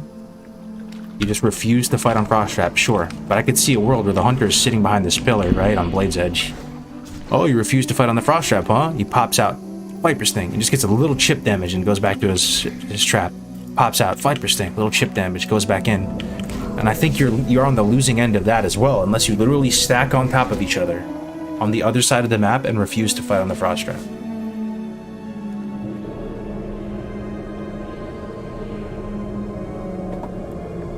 Hunter Druid has a harder time versus double DPS than most, but they do really well versus healer 2's comps. Yeah, man, the rogue can't connect, man. Entrapment, Abolish, Flare. Oh yeah, Brand, you're here. Yeah, Entrapment plus Abolish and Flare. Yup. All those things. No BM though, Season 1. True. Yeah, true. I'm just saying, once the ladders and the people get gear and the scene develops out a bit and people have Resil and stuff, those hunter teams, the hunter teams might be really powerful. Might make the meta pretty frustrating. Do you know anything about mage-rogue? I do. Yeah, I've fought like tons of mage-rogue as Rogue-lock, if I can offer that perspective. I've watched a lot of mage-lock POV on Requiem stream as well. What about it? What do you think about the Ward Druid versus Rogue-lock matchup? We've come a long way with that matchup. A long way with that matchup. That matchup felt unwinnable at first, and now it's a matchup we look forward to. And I say that especially now that we have the engineering belt. So how it often goes is, let's use the hardest map as a scenario. So imagine we're on Ruins of Lordaeron. You know, you do your little ritual, you trade Hellstones, you do all that. You pop out in the middle, warrior runs out to the tomb, they take control of the tomb first. You can't take control of the tomb because they'll just like charge you, and One thing you have to just be, as the lock at least, it is unacceptable for you to be charged by the warrior. It's unacceptable. You can, if it happens, that simple action snowballs the game so much. So you have to know in your mind, it is unacceptable to be charged by the warrior. It cannot happen. And you have to play like that. You have to play so passive at the start. The rogue's going to run out, sap the warrior. He's going to be in Zerker stance, as they pretty much always are. If they're in battle stance, you can just fear off. But they're going to be in Zerker stance. So you're going to get near him. Imagine this Spore Bat's a warrior. And he's only going to Zerker stance when he's kind of like within range to charge. So you have to bait him a bit. You get to about here, then you just run away. And you have to keep in mind that your pet is going to trail behind you a bit. So you have to factor in your pet pathing as well. But once he Berserker Rages, this is the most important thing. You have to be far enough away that he cannot charge you. So, and he will do it. You just have to be... If he doesn't, you can get max range and just throw one dot with a 3-second tick on it. So Corruption and Siphon if you want. Siphon is a little risky because it's 30-second dot duration, so it's going to be much harder for him to resap. So I usually would just throw a Corruption and run away and remount. But ideally, he Berserker Rages, which he should. Happens most of the time. Berserker Rage falls off. You resap. It's usually a half sap, but that's totally fine. You can walk up to him this point, and you can just start with a fear. Right? You start with a fear, and then you triple dot as you're running away. Right? You triple dot, you're running away. You're now safe again from charge range. He's dismounted. If he doesn't dismount, and he just sits in the sap, you can also throw on a Curse of Exhaustion on him as well to make up for that movement speed difference. An Exhaustion plus a Corruption, then run away. But if he's dismounted, you triple dot and you run away. Now they're gonna fall behind on healing and get like kind of low because those will deal probably 50% of his health or more if they just tick the full. So what can happen is the druid will either just pop out and use their first global to cast a regrowth on the warrior. If that happens, Rogue can open up hard on the druid immediately, and you do a hard go on the druid. Like if he trinkets kidney and he's still like really healthy or something, and you can also do it this way. You just put an agony up on him and you go hard with the rogue. Right on him, you're just casting Searing Pain and Agony. He trinkets the kidney, you swap to like tongues or something, and then he blinds him, then you go warrior, then you can just do your CC chain forever, sap, whatever. But you can basically kill either or, and I know it's a long-winded answer, but that our matchup versus that has improved massively. We actually look forward to Druid Warrior. We look forward to it a lot. The Engineering Belt is also massive value versus the Warrior because you have to understand it's an Absorb. They have no Dispel on Druid Warrior as well, so if the Warrior does chase you and does get that charge, what you can do is you can bring him out of LOS of his healer. So if we're on Ruins of Lord Ron, imagine that this is the starting room. If he does charge you, like kind of by the tomb, and you fuck up, you can try to recover by going back to the starting room, taking him out of LOS with the Druid, and then just going full Zug on him. So you pop your On Use, you pop your Blood Fury, you triple dot, you coil once you get full healing value into an Immolate, and then you can even pop NG Belt, even though you're not about to die. What that'll do is it'll stem damage, but it'll also stop his rage, because they don't get the rage from an Absorb, and you just pump him. And the Rogue at that point, you can actually win that 1v1. Sometimes you can call it out for your Rogue if you need peels or how it's going, and you can call out to your Rogue and say like, yo, just CC this Druid. He'll just cheap shot, kidney shot, gouge, blind, and he'll CC him for a minute, and you can win that 1v1 versus the Warrior.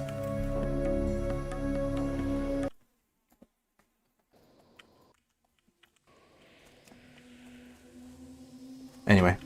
Yo, Jerome, thank you so much. Good to see you, man. Oh, good to see you, bro. Does Skull of Impending Doom work in TBC? I don't know. I don't think so.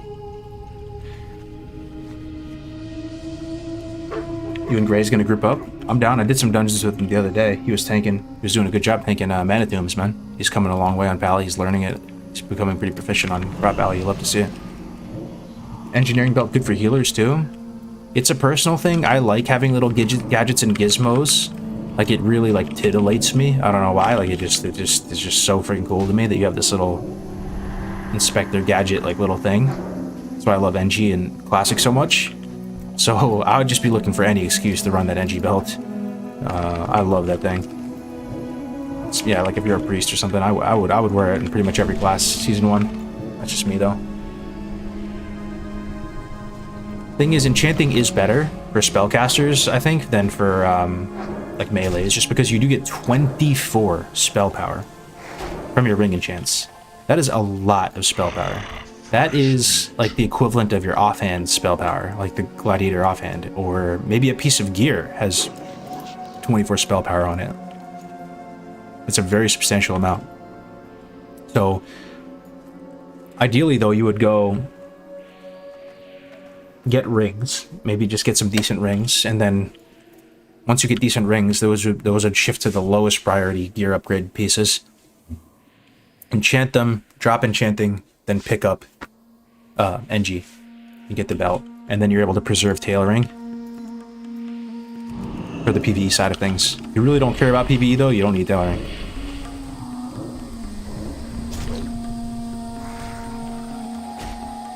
You can use engineering equips in arenas, only like a couple of them, but yeah, you can use the engineering belt. Yeah, you can drop enchanting after a drum. Yeah, you can enchant your rings, then drop it, then level NG. Fresh meat. Have any tips for a beginner at WoW Classic? Tips for a beginner at WoW Classic, huh?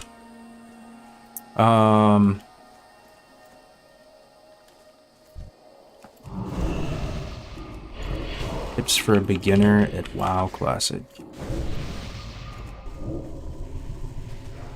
trying to think. I would go mage. There it is. That's my tip, man. Mage is definitely a high skill cap class for sure, but it's also a class that you can play like very, very serviceably with just hitting Frostbolt. It's a pure DPS class. It's clear what you need to do. It's ranged. It's more forgiving, and you just take things one step at a time. Play mage. You have a very high quality of life across the board, both classic and TBC. Strong in pretty much every regard.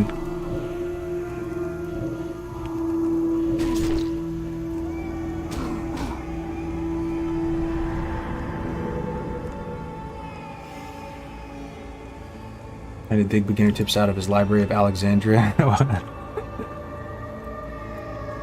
Don't start, you will never go out. Don't start. Don't scare him away, boys. Crafting your water and food is key. Tip, just play the game. There it is, true. But you feel me on that though? Like going mage, like it's, I feel like you can have a good time, man. I feel like you wouldn't want to go warrior if you're new.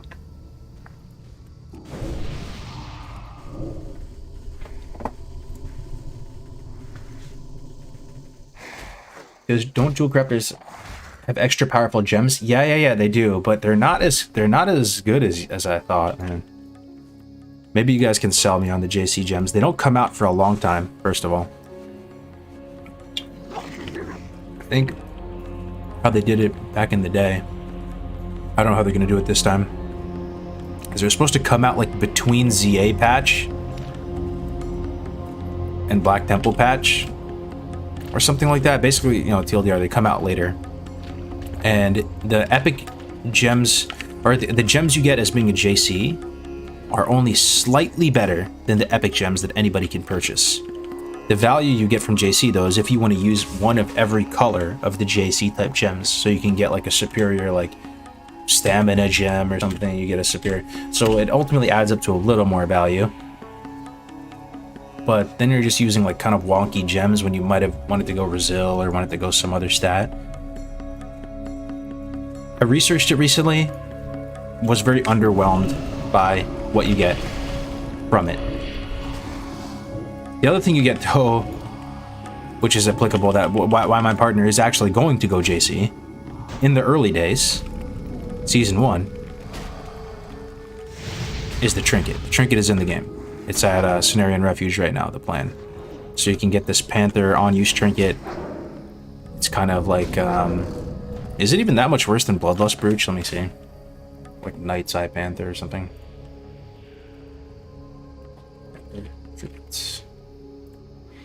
Yeah, figurine Night's Eye Panther. Let me see. Yeah, so increase effective stealth level by 1, that's the juicy part. AP by 54, equip on use is attack power by 320. So let me see, Bloodlust Brooch. Bloodlust Brooch is attack power by 278 for 20 seconds. 278 for 20 seconds versus 320 for 12 seconds. So more attack power, but for a shorter amount of time on the Nightside Panther. By a substantially shorter amount of time though, 8 seconds, and you lose a bit of attack power. But it's still kind of in the same ballpark-ish. What an item. And Bloodlust Brooch takes 40 badges to get, right? You may not have that initially. So that's pretty freaking good, man. And you get the stealth level, that's the most important thing.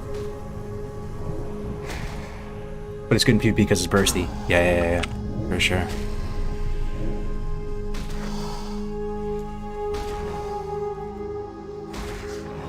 You say that, but the vendor in Caverns of Time on beta is selling the JC gem patterns at the moment. Oh, really? Yeah, I didn't know that. Okay, I mean, maybe the epic gems could be there.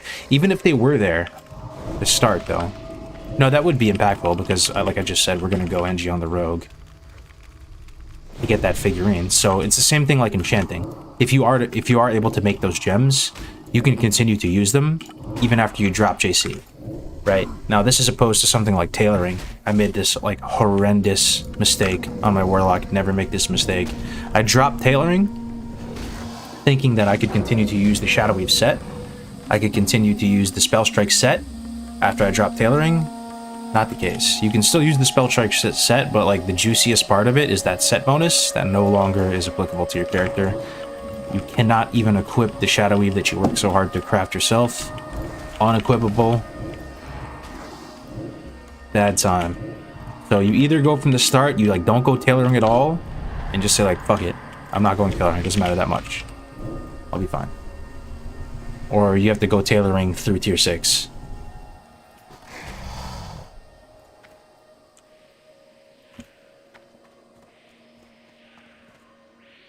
Yo, the draw skifting tier 1 sub berserker mode. Thank you very much, my friend. I appreciate you keeping the lights on over here, man.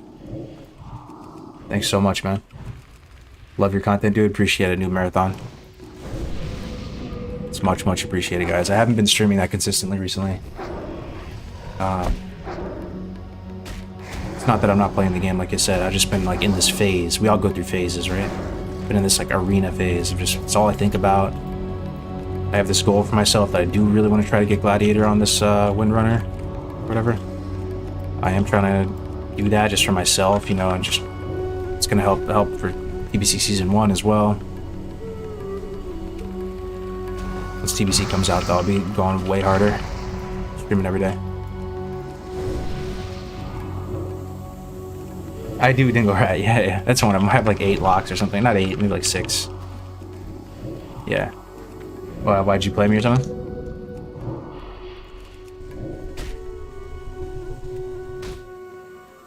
Hope everyone is well. What's up, Dross?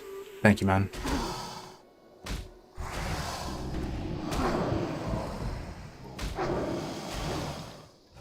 I played Druid Hunter. Oh no, yeah, we were just talking about that, man. What, were you playing Rogue-like against you or what? How's Mrs. Kargoz doing? Yo, she's doing great, man. Thanks for asking her. Yeah, she's doing great. She got a promotion.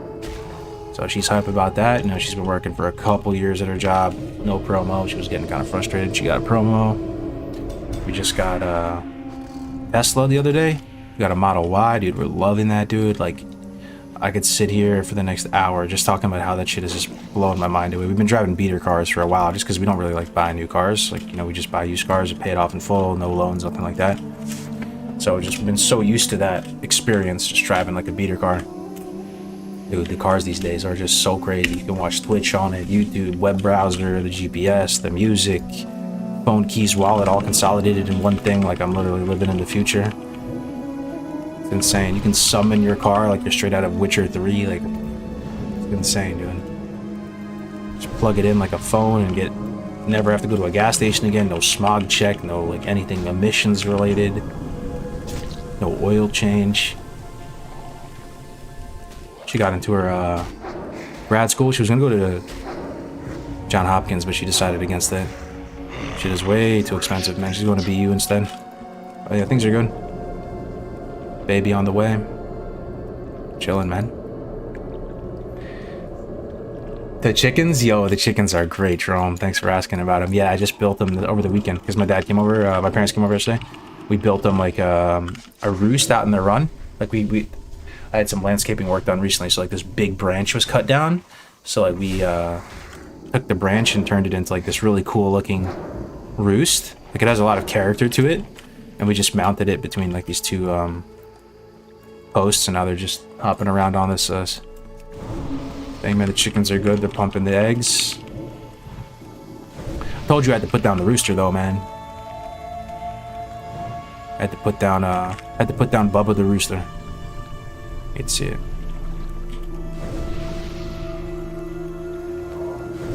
Summoning at this stuff can work like summoning roach. Pretty much the same shit, man. Take you have chickens? Yeah, man. Got I had 10 Rhode Island Reds. You can't have roosters where I'm from, so one got missexed and turned into a rooster, or was a rooster. Shout out to Bubba. Yeah, man. It was brutal, man. I mean, I've killed chickens before in the past, just out of you know, just to eat them and stuff. But and we said we were not going to name the chickens, but like we named that one because he was the rooster. He stuck out over all the ones. Why can't you have roosters? Just a lot of like jurisdictions or towns, like they make a lot of noise. They really do. I was hoping that he would be the rooster exception and he wouldn't make much noise. Like he would just transcend his rooster tendencies and we could like, he would be fine. No, man, they make so much noise. The neighbors didn't complain, but I'm actually surprised they didn't complain, you know. And then now it's fine though. Fuck all the eggs up. Yeah, you can still eat like a fertilized egg though, it's no problem. But yeah, you can't let them wait too long.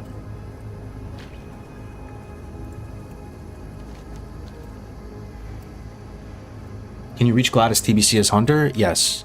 As a generalization, you can reach Gladiator on every class and every spec in the game.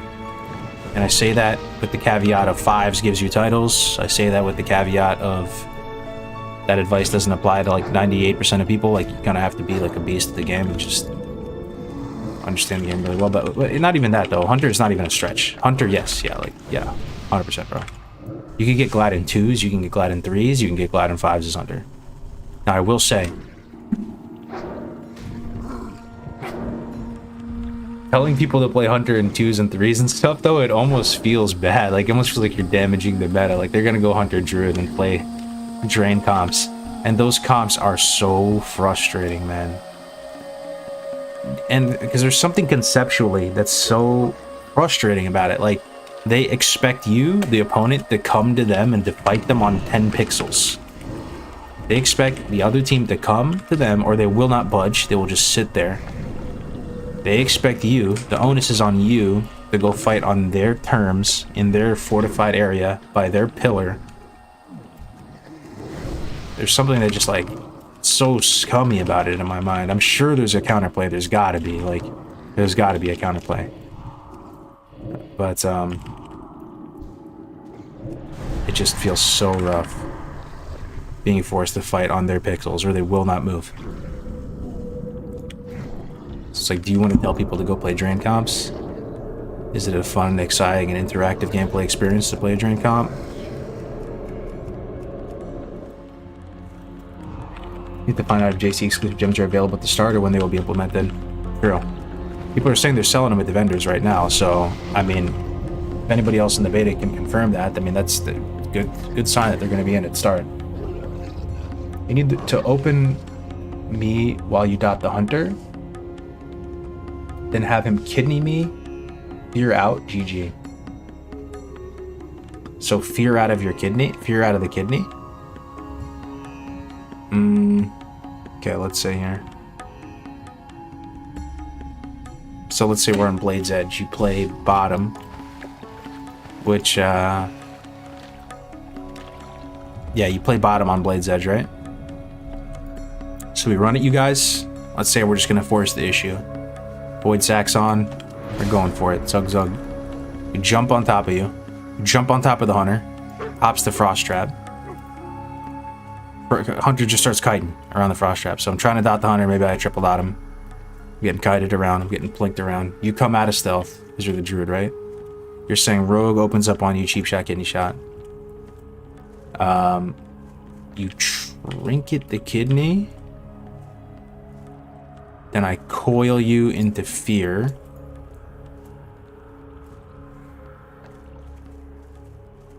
I don't know, man. A lot of this stuff just like, is easier said than done. Like versus Rogue Hunter, they somehow just don't die, make it back to the pillar, frost traps there, lose game.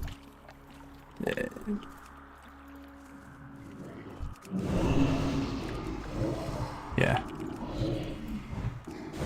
It feels like, you know, we've played hundreds of games over the past weeks, and that's one of the matchups that feels just the worst overall. Like, there's nothing that feels good about fighting that. Like, if you win it, it almost feels like you got lucky or something. Like, you're barely able to squeeze out a victory.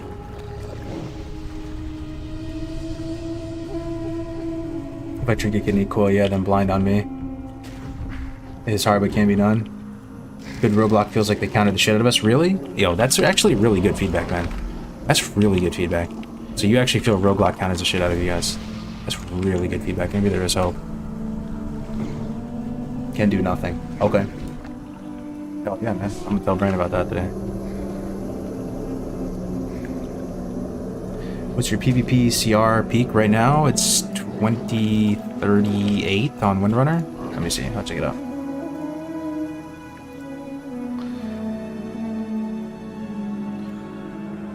Yeah, we're number 8 and 2s right now. 2031.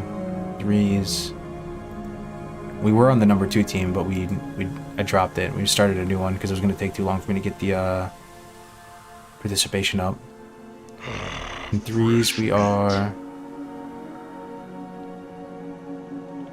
Damn, we went down, dude. Number 11. 34 and 2. 1827.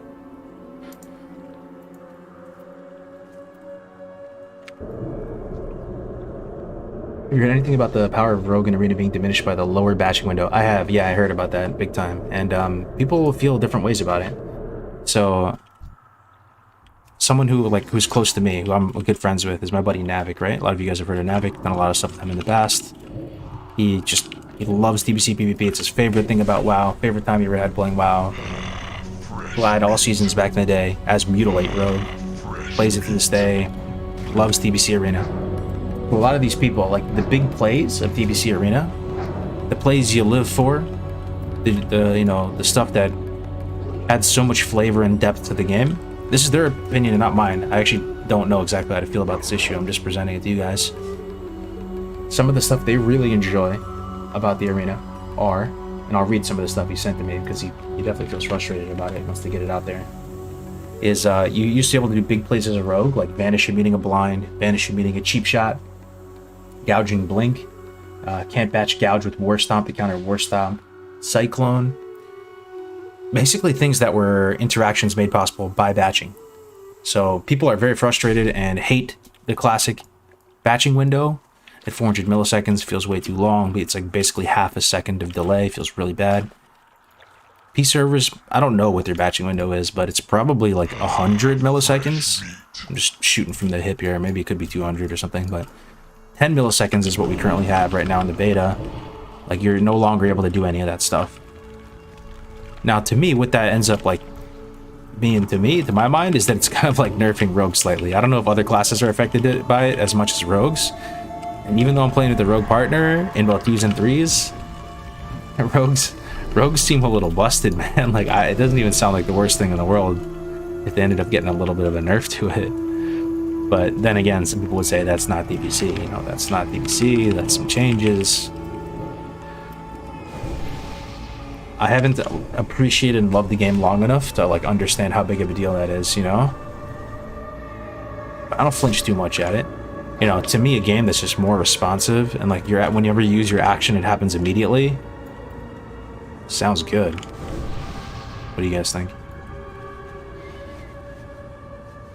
We can also predict shit, and that's what top players do, you know? Shadow Step is also bugged in the beta right now. How many alts do you think you can keep up in TBC? Are the attunements so hard? No, the attunements really aren't bad. Like, let me think if you can do it all in one day, right? So you hit 68, go to Kara, you do those 2 quests right there. Those quests take how long? 10 minutes? No, I'm gonna say 15 minutes. Round up. 15 minutes. Then you have to go. Is first step OHF Black Morass? There might be one step before. I mean, OHF Black Morass, though, you do is just one fell swoop. So that takes, let's say, 2 hours. 2 hours to the OHF Black Morass. You do it all, just knock it all out, grab of time, do that long ass escort. Let's say 2.5 hours, because that escort takes like 30 minutes, I swear. Maybe it does take 10 minutes, but it feels like 30 minutes. So you have 2.5 hours, that's 2 hours and 45 minutes into it. Then you go Shadow, then you go Steam Vaults. Get the key fragment, which honestly, that, if you were just going for the key fragment, could take 5 minutes. It's only if you clear the whole thing, it would take a little bit longer. You can go to the key frag almost immediately, it's just in the water right there. And Shadow Labs, that's a full dungeon run, you gotta kill Murmur at the end. You might wipe a few times doing that, but if you're in Classic, nah, you're not gonna wipe on Murmur, that was only on Peace servers and everybody had no gear. That might take an hour. So let's say you're like at 4 hours at this point. Then you go Arcatraz. You gotta clear about 1/3 of the dungeon to get the key frag in Arcatraz. That might take 20 minutes. Plus the travel time, getting summons out, so it takes half an hour. 4.5 hours. Turn them all in, you're done, man. 4.5 hours to get to Kara. And then to get into SSC, you gotta kill Gruels and you gotta kill the dragon and mags too, or no? Is it all 3? You gotta kill like 2 of them. So that, I mean, that requires some progression to do, but I mean, I still think, you know, phase 1's gonna be out for so long, months and months and months and months, that, I mean, it's gonna be no problem. I don't think the attunements are bad. Isn't leveling the Felguard better? It's probably better than my current setup, but I'm just SLSL, just for like, so I can PvP and defend myself. Hasn't been too handy because I haven't been jumped at all yet, but Felguard is better, yeah. Yo, catch plays with the tier 1. Thank you, man. Appreciate it, brother. Been away for a while. Nice to get back to the classic action. Oh, man. Thank you for the continued support, Catch. People are acting like 400 millisecond spell or practically no batching are the only options, though. 100, 200 millisecond batching allows for higher level players without a lot of downsides of 400 milliseconds. Yeah, that's probably what the P servers have to as well. Blizzard might be reluctant to do what P servers did, though, and just opt for a shorter but not completely gone batching window. Yo, honestly, though, like, I'm kind of cool with the some changes right now to experiment. You can always... Probably shouldn't say that on stream, but... You know, you'll always be able to play TBC in Classic. There'll always be the ability to do so, even in its OG form. So, doing some changes action a little bit by getting rid of the batching window and seeing how that might actually have some ramifications on the meta, maybe make rogues a tiny bit weaker. Thing is, so what if you're a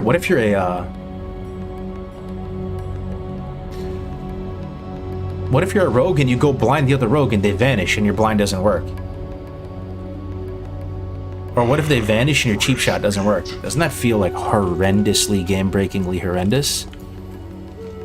I guess you can do it too to them, but you literally see the rogue, you blind them, and and then you basically have to think to yourself, this man didn't get blinded because the game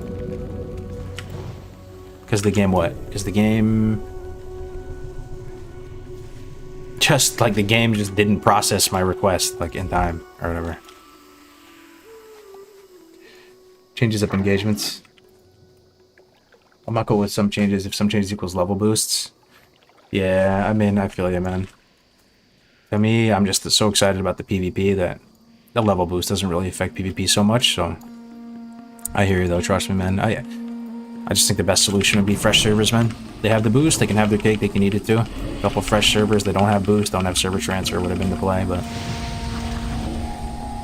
just know if you're mainly excited for Arena and all that, boosts don't really affect it much, if anything at all. You can make more characters to play in the Arena. Uskin Zanger Marsh is so good. Oh yeah, brother. An MS batching window can also increase skill cap a lot. At 400 MS, everyone is batching the same slow reaction time. Thing is, 10 MS though, it's at the point where there like is no skill window. Like you can't even, like, you would never factor in 10 millisecond batching to make a play or something. You know, it's pretty much just you use your skills. They work instantaneously. Oh, I see what you're saying though. Maybe you're saying you just can react faster with more confidence, so like, higher skill players can shine through more.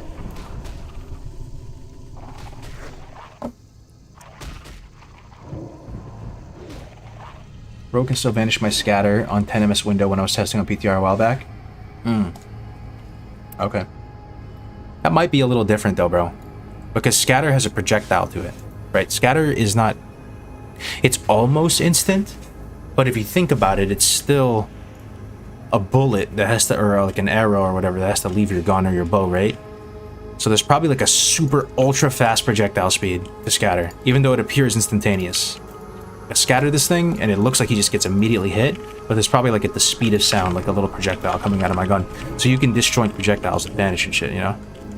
That's probably why. Same thing with coil or a shadow bolt.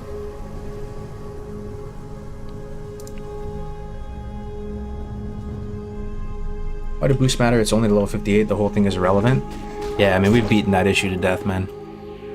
My only words that I would say with regard to the boost, and then we just don't have to talk about it anymore, is it does something to the soul of the game that's like, it's hard to talk about. It's hard to even find the words, but something changes to like the fabric of the game when you can start at like 58 and stuff.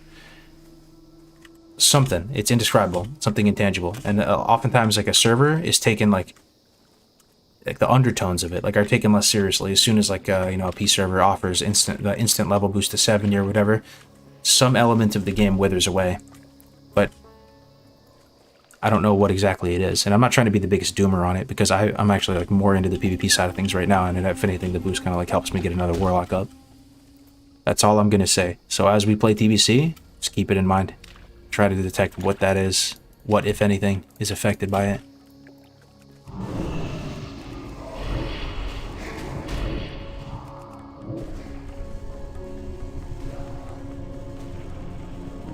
Now, is it the PTR or live server?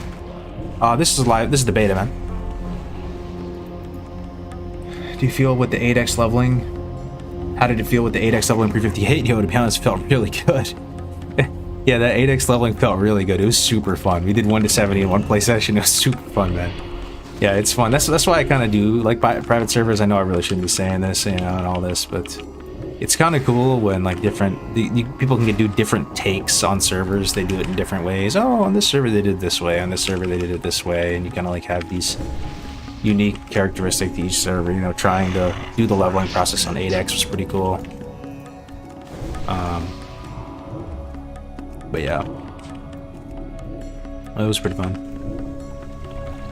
You know, getting the instant skills too, dude. That was nice. You level up and you just check your spellbook. You have max rank just sitting there, chilling, waiting for you. Blizzard could do calculation when price setting boost, which makes bots not worth it anymore. I don't know the breakpoint though. They'll be worth it though, over time. So the thing is, people think gold prices are going to get cheaper in TBC. I don't know if they will. I actually have no idea. I don't want to talk out of my ass. I'm not an economist. I don't know how this shit works. I just know that there's going to be GDKPs in TBC. The gold is going to play maybe a bigger role in TBC, but maybe a bigger role than it ever has in like WoW history, because people know about all the accelerations that can happen with gold, and you know, people are multi-boxing more than ever now. They're botting, they're doing all this stuff, so. But, yeah, PvP's looking really good, man.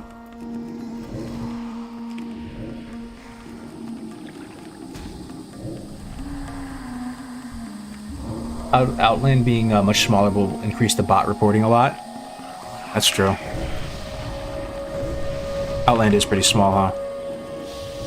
If you had to, like, how big is Outland? If it was in the classic world, would it be all of Barrens and below of Kalimdor? Is that the total size of Outland?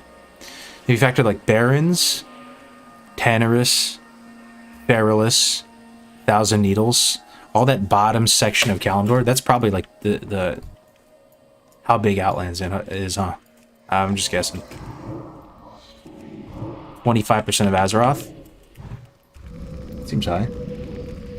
Outlands the whole planet. Yeah, I'm just saying the zones, though. Factor in all zones.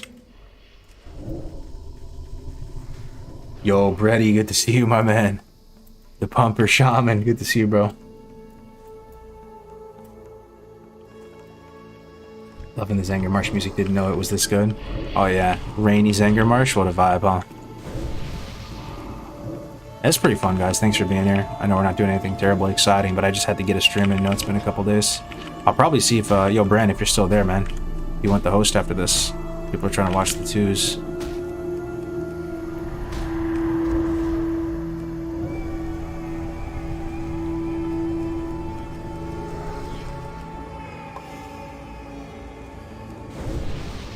Is TBC your favorite expansion? Hands down, my friend. Only recently have I started to get really nostalgic about Wrath. It was kind of through you guys. You would just, I was asking you guys, you know, why do you guys like Wrath so much? Because it's a good amount of you. If you ask the best expansion, a lot of you are going to say Wrath. Wrath was pretty sick too. It's just, I'm putting it down to one thing. The shock value of TBC was higher than the shock value of Wrath, right? The shock value of TBC has never been achieved since. Because you're moving from this classic world with an entirely different color palette, nothing alien about it, just kind of like somewhat Tolkien, high fantasy, medieval-esque type, realistic-esque type zones, you know, to this crazy, vibrant, alien, outer space planet with new races, the ability to have the classes you could never play on your faction again, flying mounts. Like, I mean, this stuff was jaw-dropping, truly. Walk through the freaking dark portal, like, Wrath was cool, but we were, like, the cat was out of the bag with flying already, you know? People knew about that stuff. People knew about Arena. There was no Arena in Classic WoW. Like, they literally implemented the Arena system. Like, come on now. Like, the upgrades from Wrath, from TBC, it wasn't as shocking. It wasn't as dramatic. So, to me, I mean, TBC was just so insane.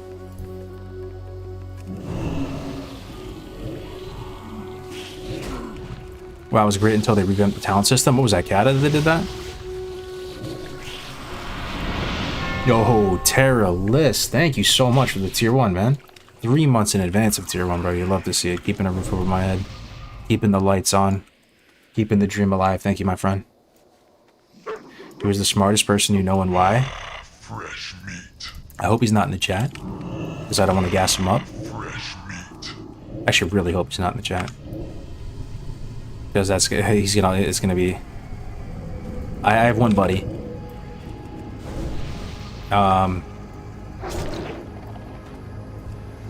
His name's Max, and you know, we were friends since middle school.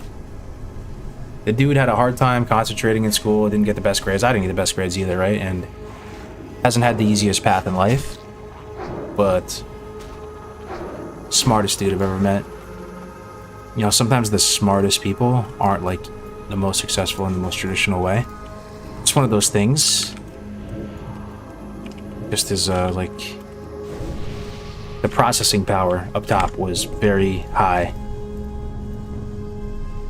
and it was just like you could just tell, you know.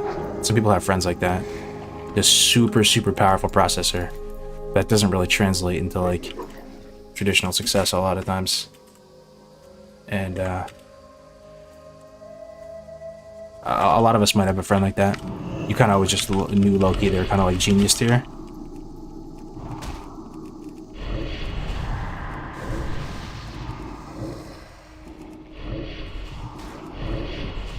Navik is pretty freaking smart too, yo. Holy shit. Navik actually reminds me of Max a bit. Yeah, for sure. I hope the guy's not in the chat, because that's kind of cringe if I gassed him up to that extent. Sometimes he chills.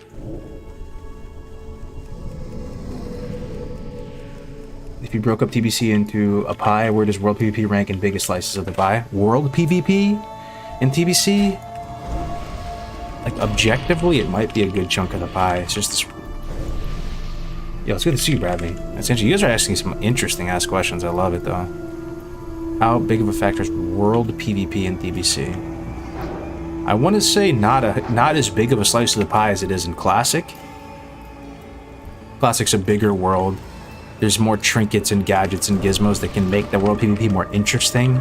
The world PvP is more impactful in terms of protecting world buffs and logistically moving our raid from point A to point B to accomplish the mission, but in TBC, like, that stuff isn't really as much of a factor, as well as, like, the rule of consumables and gadgets and gizmos are less in TBC than they are in Classic, right? So the world PvP is, like, kind of scripted. Like, duels in PvP, like, duels in TBC are kind of scripted. I don't know if anybody feels me on that, but they like, one of 3 ways they can go, you kind of know what the steps are. Like, it's like rock, paper, scissors, and they just go that way every time. Yeah, like, the culture of dueling in TBC as well is, like, you don't use anything. It's not no holds barred. There's no rocket helm. There's no, like, reflector trinkets. There's none of that, really. Like you just kind of go. You don't use potion a lot of time. You know, you duel it out. Dueling in TBC is not that interesting. IMO. And there's going to be duel tournaments for it, but in order to make it interesting, it's going to require us to put hands on it. And what I mean by that is a rogue is going to win every duel tournament. I'm telling you right now, they're going to win every single duel tournament unless there are certain rule set, like, things put in place. And it's just the nature of the beast. They have enough cooldowns to escape any type of altercation to get that reset, just milk out DRs forever. They will always win duels. It is what it is. So when you know a class is going to win a duel tournament every time, it makes that duel tournament less interesting.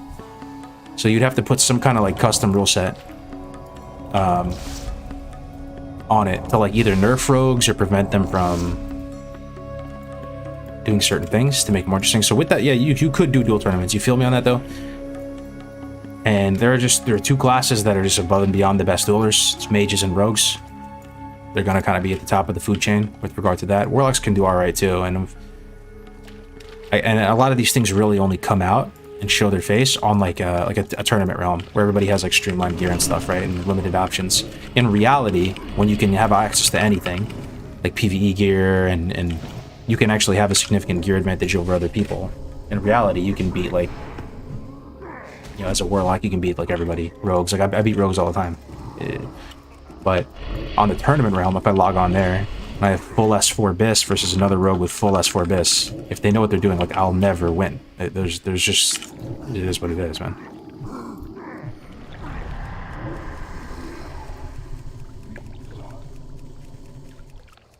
They're scripted in retail, are they? World PvP servers just end up with me feeling bad for camp people? True, yeah.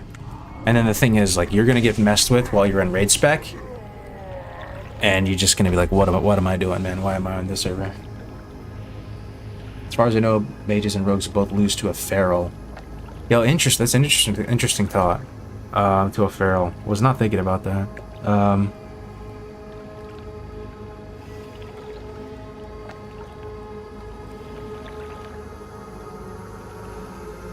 It's an interesting thought, man. That's a really interesting thought. I haven't seen the matchup, like, ever played, to be honest, on the TR or whatever. I never see ferals dueling. My guess, though, bro, is that the mage just does so much damage, they just kill him. It doesn't matter, they can shift out of roots. They just spam instants into them, and the feral just dies. That's what I would guess. Like, yeah, I understand they can shift out of roots, chase the mage, and all this. I just think the mage goes full Zug-Zug on the feral. Doesn't have enough cooldowns to keep the mage off them with trinket and double block and all that, like, and he just kills the feral. For the rogue,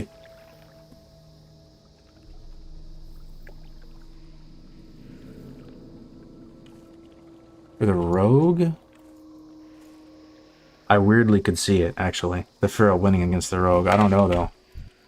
I don't know. I just think that rogue has so many tools, man. They gotta be able to find a way. You know, the bleed's gonna fall off for a second. They get the re, they open back up. It's all about preventing the rogue from getting the re. And I don't know how easy it is for feral to keep 100% uptime bleed on the rogue. I feel like they can't do it, though. Like, the rogue would just have to play it weird, like maybe just like cheap shot, kitty shot, run away, bleed falls off, get the re, win the game. Then the druid gets the re, then they get fairy fire on the rogue has cloaked that. It'd be really interesting. I'm about to ask, like, a feral to duel a rogue. Bears do very well versus feral, but they just fairy fire. Yeah, I mean, you can cloak off one fairy fire.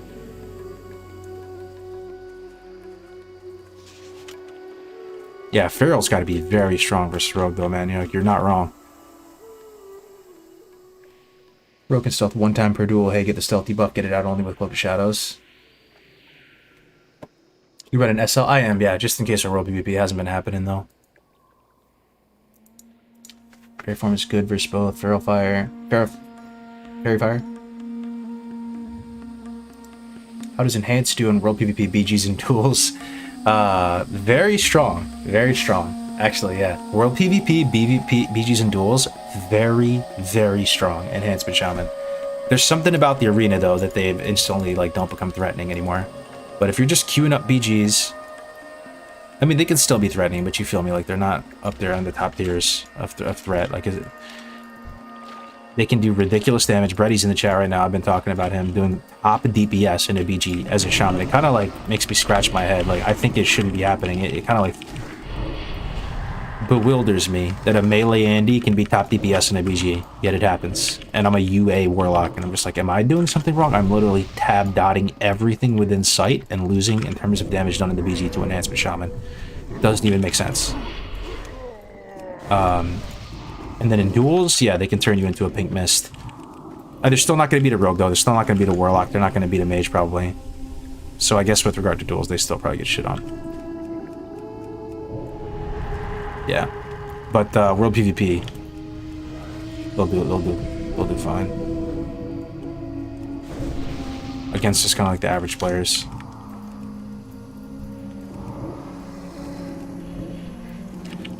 Yeah, maybe if World PvP though, I don't know, man. Basically against like the average players, like they're gonna destroy, like they'll do so well. But yeah, if you're in World PvP and you just fight like an amazing Rogue or a Mage, like you're probably just gonna lose as a Shaman.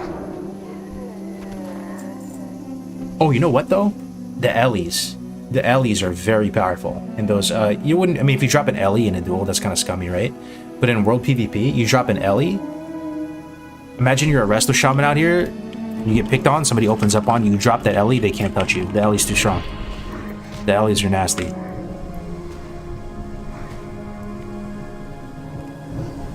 Enhancement does well versus Mage since they have range kick and totem to absorb spells. Oh, we got the domain. Hell yeah, Tactics.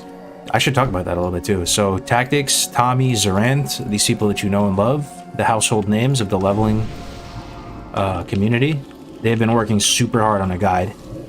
And it's pretty much done. They've been working on an add-on for it.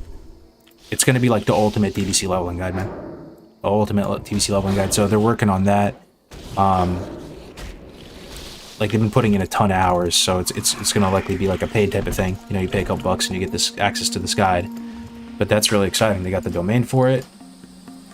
So if you want to level out in the open world quest and you don't, you know, that sounds more interesting to you than dungeon cleaving, or maybe you're gonna do that for your alts, or if you're gonna level up like a pre-patch Draenei or a Blood Elf, this guy will have you covered. That's exciting, man. Glad you guys got. Glad we got the domain. Where you been on YouTube? What's up, Shrew? Yeah, I've been streaming. I haven't been streaming as much as I would have liked. I've just been kind of obsessed with PvP recently. Had to see on Twitter. We're still on YouTube right now, though, Shrew.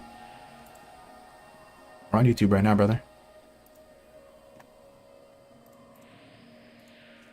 Hold on, let me check something. Yeah, we're on YouTube. Everything's good.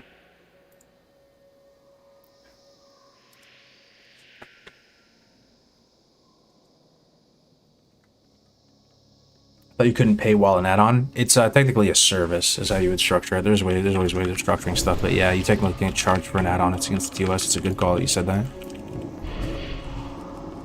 But you can charge a service fee. That's exciting, man.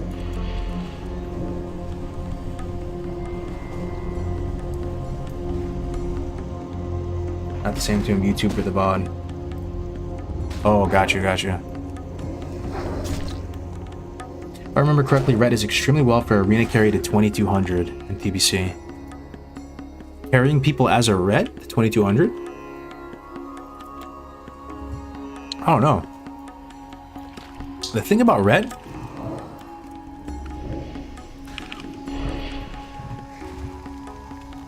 there's not much control on the red.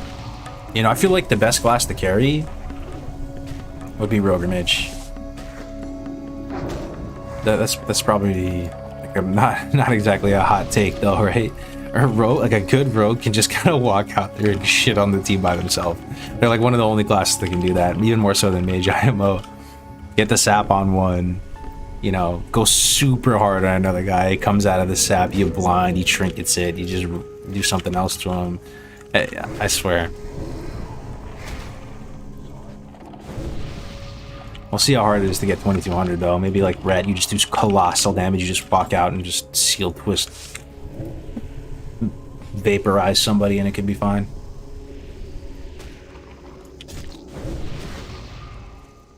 $18.50. I could see it to $18.50. Yeah. Just fast games. You walk out there and just bat people as Red.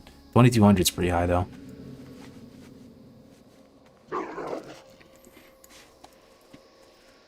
Your channel has grown so much these last few months, bro.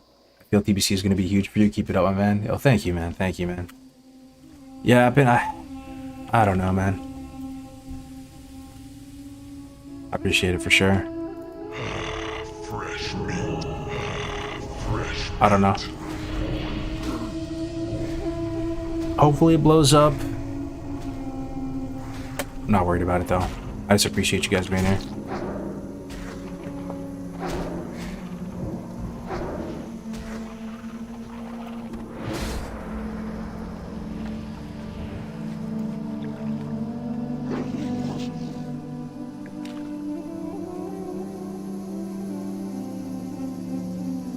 I understand seal twisting should not work on TBC due to latency server change. I think they did some manual carve out for it. It's my understanding. Like all the pallies are like super hype about it. They're all rejoicing because they made seal twisting work. That's my understanding of it.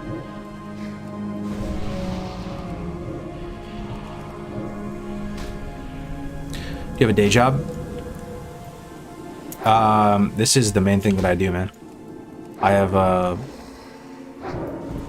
other irons in the fire, whatever that expression is. You know, you try not to just have one source of income or whatever, but this is the thing that I am like defined by the most. You know, this channel, this community, all this.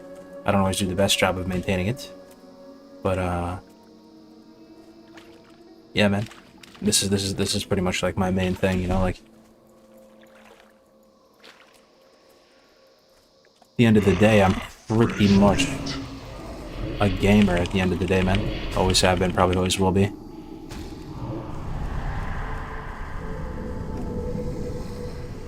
You still have plans for nightly beta community events?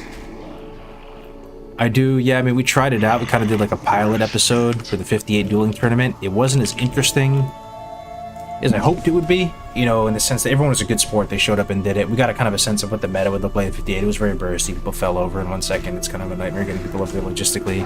I'm just kind of waiting for the next thing on the beta. Like, I really hope they maybe allow for arena testing, or you can just do a 70 boost on the beta, that stuff, and then we can do like like way more legit tournaments. You know, everybody has their full kit. Even if they don't have Brazil, at least they have their full kit. And they have 70 characters. The duels will be more interesting then, but I'd really like to, yeah. In your experience at TBC PvP so far, which healer do you think is the most tanky and survivable? Most tanky and survivable healer is it depends. Depends what is attacking them. Generally, I think it's druid. And I say that because druids are the most survivable for a lot of reasons. One, they can run away a lot, right? One thing for me is a warlock that makes it the hardest to kill a druid. If I'm in the arena right now versus a healer, and I have a decent life total and decent mana total, like I will never in a million gazillion years lose to a healer 1v1. And it's not because I can outdamage them, it's because I can drain their mana, right? I just need a second glimpse of them, and I just blue beam them, and I'll eventually win that. But the one that I'm gonna have the hardest time actually killing is a druid. They can swap bear, they can basically instantly negate the blue beam, They can just run around, and I have no stun or way to... Only coil is my only way I can really, like, get them out of, like, hiding behind a pillar. I only have that every couple of minutes. I walk up to them, coil, and do a fear chain. They can trinket something. So I'm basically just running at them the whole time, throwing a dot or two up on them. Then as soon as I see them, I hit them with a blue beam. They run away. They heal up. I have my pet on them, which is going to... keep them from drinking, but they can kill the pet. They can either just man up on it in like a feral form, or they can just keep it double dotted, and then I have to bring my pet back, then they drink it for a second as I bring my pet back to heal it. It takes a very long time to kill this druid, right, as a warlock, and then as a melee, like as a rogue or something. Believe it or not, rogues, the hardest healers for them to kill. I was asking Gucci about this the other day. The healer they have the hardest time to actually execute is a shaman. Shamans with the shield are really tanky. They get that passive healing at that certain level. They're so tanky. It's hard for a rogue to kill a shaman. I think all the healers are kind of have their merits. Is it a stretch to say priest is the easiest to kill? I don't know if anybody's gonna fight you on that. They're the squishiest. They're probably the most like sensitive to mana, maybe. Same time they can mana burn, but I'm gonna say druid. Going to my head. I just moved in with my girlfriend. Any advice from a relationship veteran?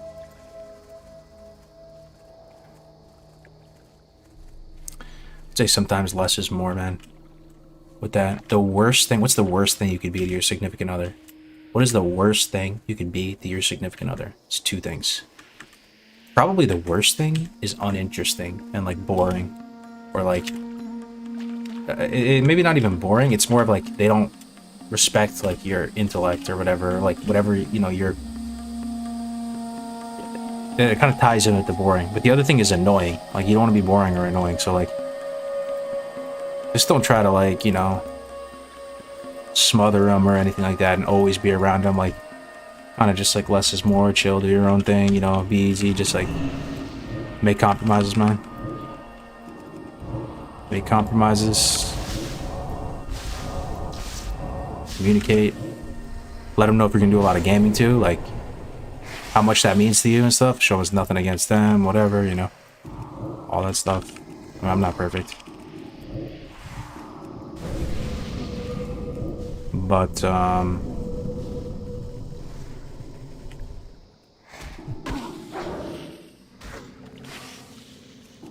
those are some tips. Some women will absolutely love the smothering though. Someone all the attention imaginable. Yeah, I mean, to each their own, right? Like, everyone has their own relationships, and some people like it, some people don't like it. Wifey and I are pretty independent. She does her things. I do my things. We get together. Like, she has her own hobbies and interests. I have mine. And it's just kind of like natural. Very important question after most recent testing is iced caramel macchiato biz coffee. Pretty good, bro. It's pretty good. That's the name of our twos team right now, Windrunner. Iced caramel macchiato is Brand's idea. It's his go-to Starbucks beverage. It's pretty good. I get an extra shot in it. My one critique of the iced caramel macchiato is I wish they stirred it up a little bit more, bro. They put it in the big cup, right, with the ice in it. You try to swirl it around. If you swirl it around too much, you're gonna get some spillage, you know, out of that little baby cup, the baby sipper, you know, hole in the top. It looks cool visually. It kind of looks like creamy, and you see the milky stuff at the bottom, and it's coffee at the top. I wish they would stir it up a little bit more, because you end up drinking it, and you get the espresso flavor coming through really. It's tasty in its own right, but then you get down to the bottom part, and it's like straight up cream with caramel, you know? Order it upside down, problem solved. For real? You can do that? Yo, upside down, venti caramel ice macchiato. That's some next level shit. Salted caramel cold brew? So, see, I never understood that. Maybe you could help me out here, you know what I'm saying? Like, every time I see salted chocolate, salted this, savory sweet, but when it's coming like chocolate or caramel, it actually does. It turns off the light switch for me, man. It doesn't seem that delectable anymore. Some people like it. They like the saltiness. It adds some character to the flavor. I like savory and sweet too, but when it comes to like, you know, maybe like prosciutto and melon or something, or like pineapple and pizza, ham and pineapple on pizza or something, but salted caramel, you gotta help me out here. What does that? What does it for you with salted caramel? Salted caramel is amazing.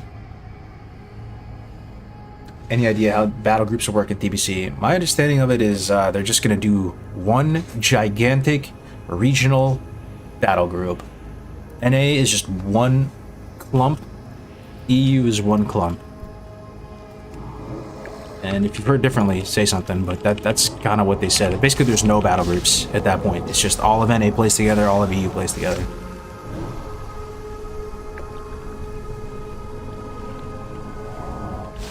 Pineapple pizza, we don't like salted caramel. The thing is, so caramel is this delicious, like, rich, creamy, buttery thing. Like, you make caramel by putting sugar and butter, right, in a pan, and it just, like, sautés in you know, into caramel. That thing. Why add salt to it, man? What does the salt do? Salt is supposed to enhance your tongue's ability to taste. Tongue can taste just fine, brother. I'm not trying to hate, I just don't get it.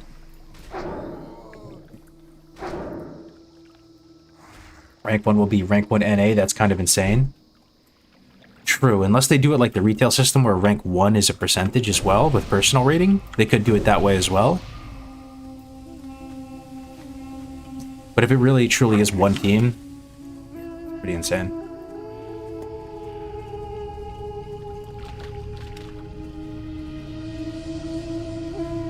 Butter, sugar, cream, salt. Get the best sauce. Salt on watermelon? Nah, man, you lost me, bro. Salt on watermelon.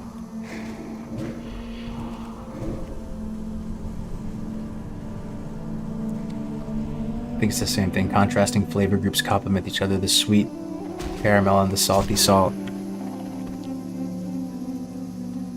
Yeah, it's a good drink though, Brian. I've been ordering it in solidarity for R2's team, man.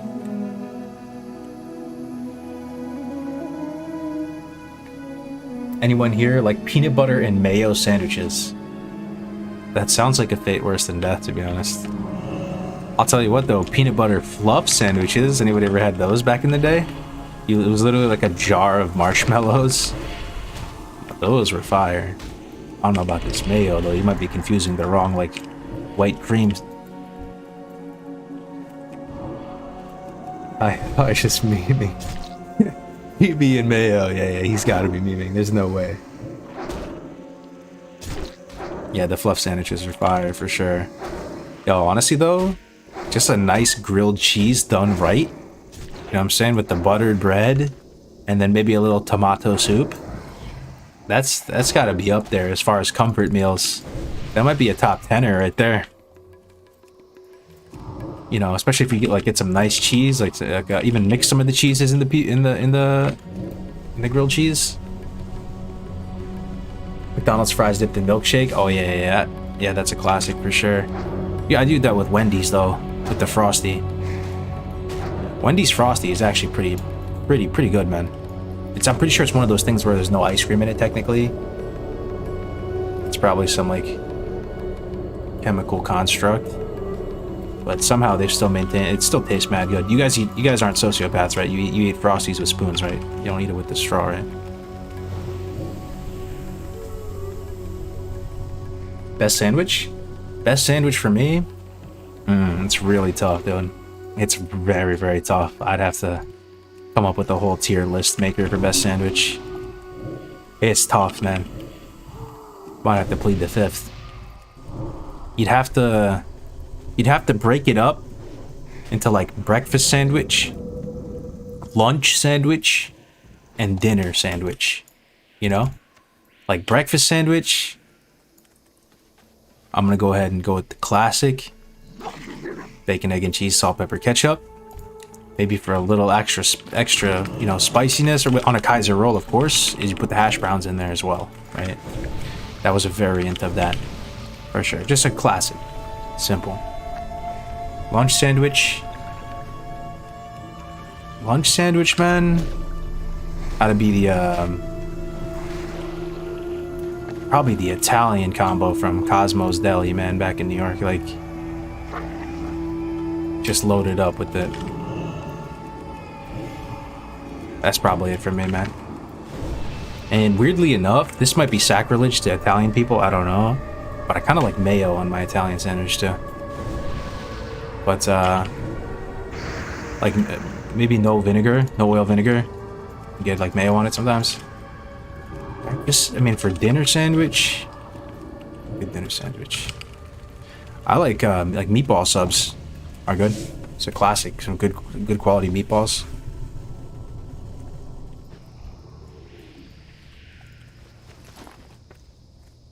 Post-midnight munchie sandwich. Lunch is in Italian all day fucking all day fucking long, yep. Monte Cristo sandwich? Oh, you got the bougie sandwich. Yeah. Yo, I got this. I went to this place called Bodine. Anybody from San Francisco, you've been to San Francisco, I should know this. I think it's called Boudin bread. It's kind of like a franchise now, but they have really good like sourdough bread and stuff, right? Anyway, went there. It was right after we bought the Tesla with wifey. We were hungry. Stopped in there. I had one of those roast beef au jus sandwiches. You know what I'm talking about? Where it's roast beef, and then they give you like a little cup of soup, almost like beef broth or something. You dip the sandwich in the au jus. It was mad good on some nice sourdough. I was kind of like, where has this been all my life? Type of situation. Boudin, yeah. Do the tier list. French dip, that was it. Yeah, French dip. Blue cheese with caramelized onions. Yeah, that sounds mad. You got everybody hungry in the chat now. BLT just so good with a slice of turkey on there. I mean, I will say another classic for lunch. If it's not the Italian combo, what I used to do, like especially after like a nice hearty gaming session, or like if it was lunchtime, back in like high school and stuff, we go to the diner, and there's something about New York diner triple decker sandwich, triple decker club sandwich, comes with fries, triple decker. It's like 3 just like generic white pieces of bread though. You know, it's got turkey. It's turkey, bacon, tomato, lettuce, mayo, maybe onion. I don't think there's onion on it actually. And they just cut it kind of like lengthwise, and you get a substantial helping with some fries. That's just an all-American classic right there, I gotta say. Oh, then you got the Cat's Pastrami sandwich in New York too, man. That place is fire. Costs your life savings to get a sandwich there, though.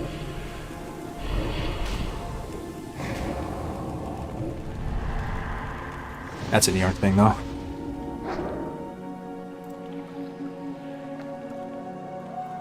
BRB toasted sub. I might have to get a sandwich today, man. Got me thinking. I might go to Jimmy John's, though. Out of, like, the mainstream sandwich places, that's gotta be my favorite. Their bread is pretty good.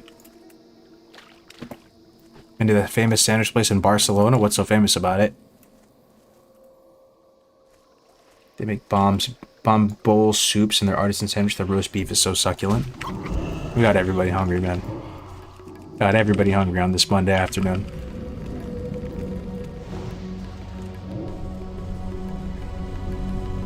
Yup.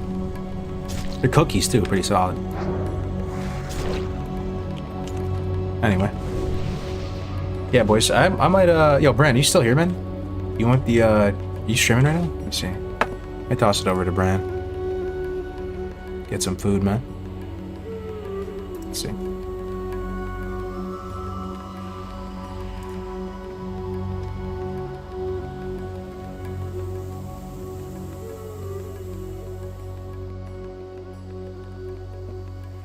Doesn't look like he's on, unfortunately. Let's see, Brand 1015. Fresh meat. Nope, not on. I'll shout him out though. This is my 2's partner. He usually streams around this time. We'll be pushing rating this week, trying to. I think the season it's rumored to end 21st of this month. We'll be pushing, trying to get Vlad over there. Guys, thank you as always for watching. Not the most exciting stream ever, but I do appreciate your time hanging out, spending some time with me today. Hope you have a great day. Hope you're enjoying yourselves. And we are going to pass it off to my man, Grace for Days. Say hi to Grace for me, boys. Talk to you guys.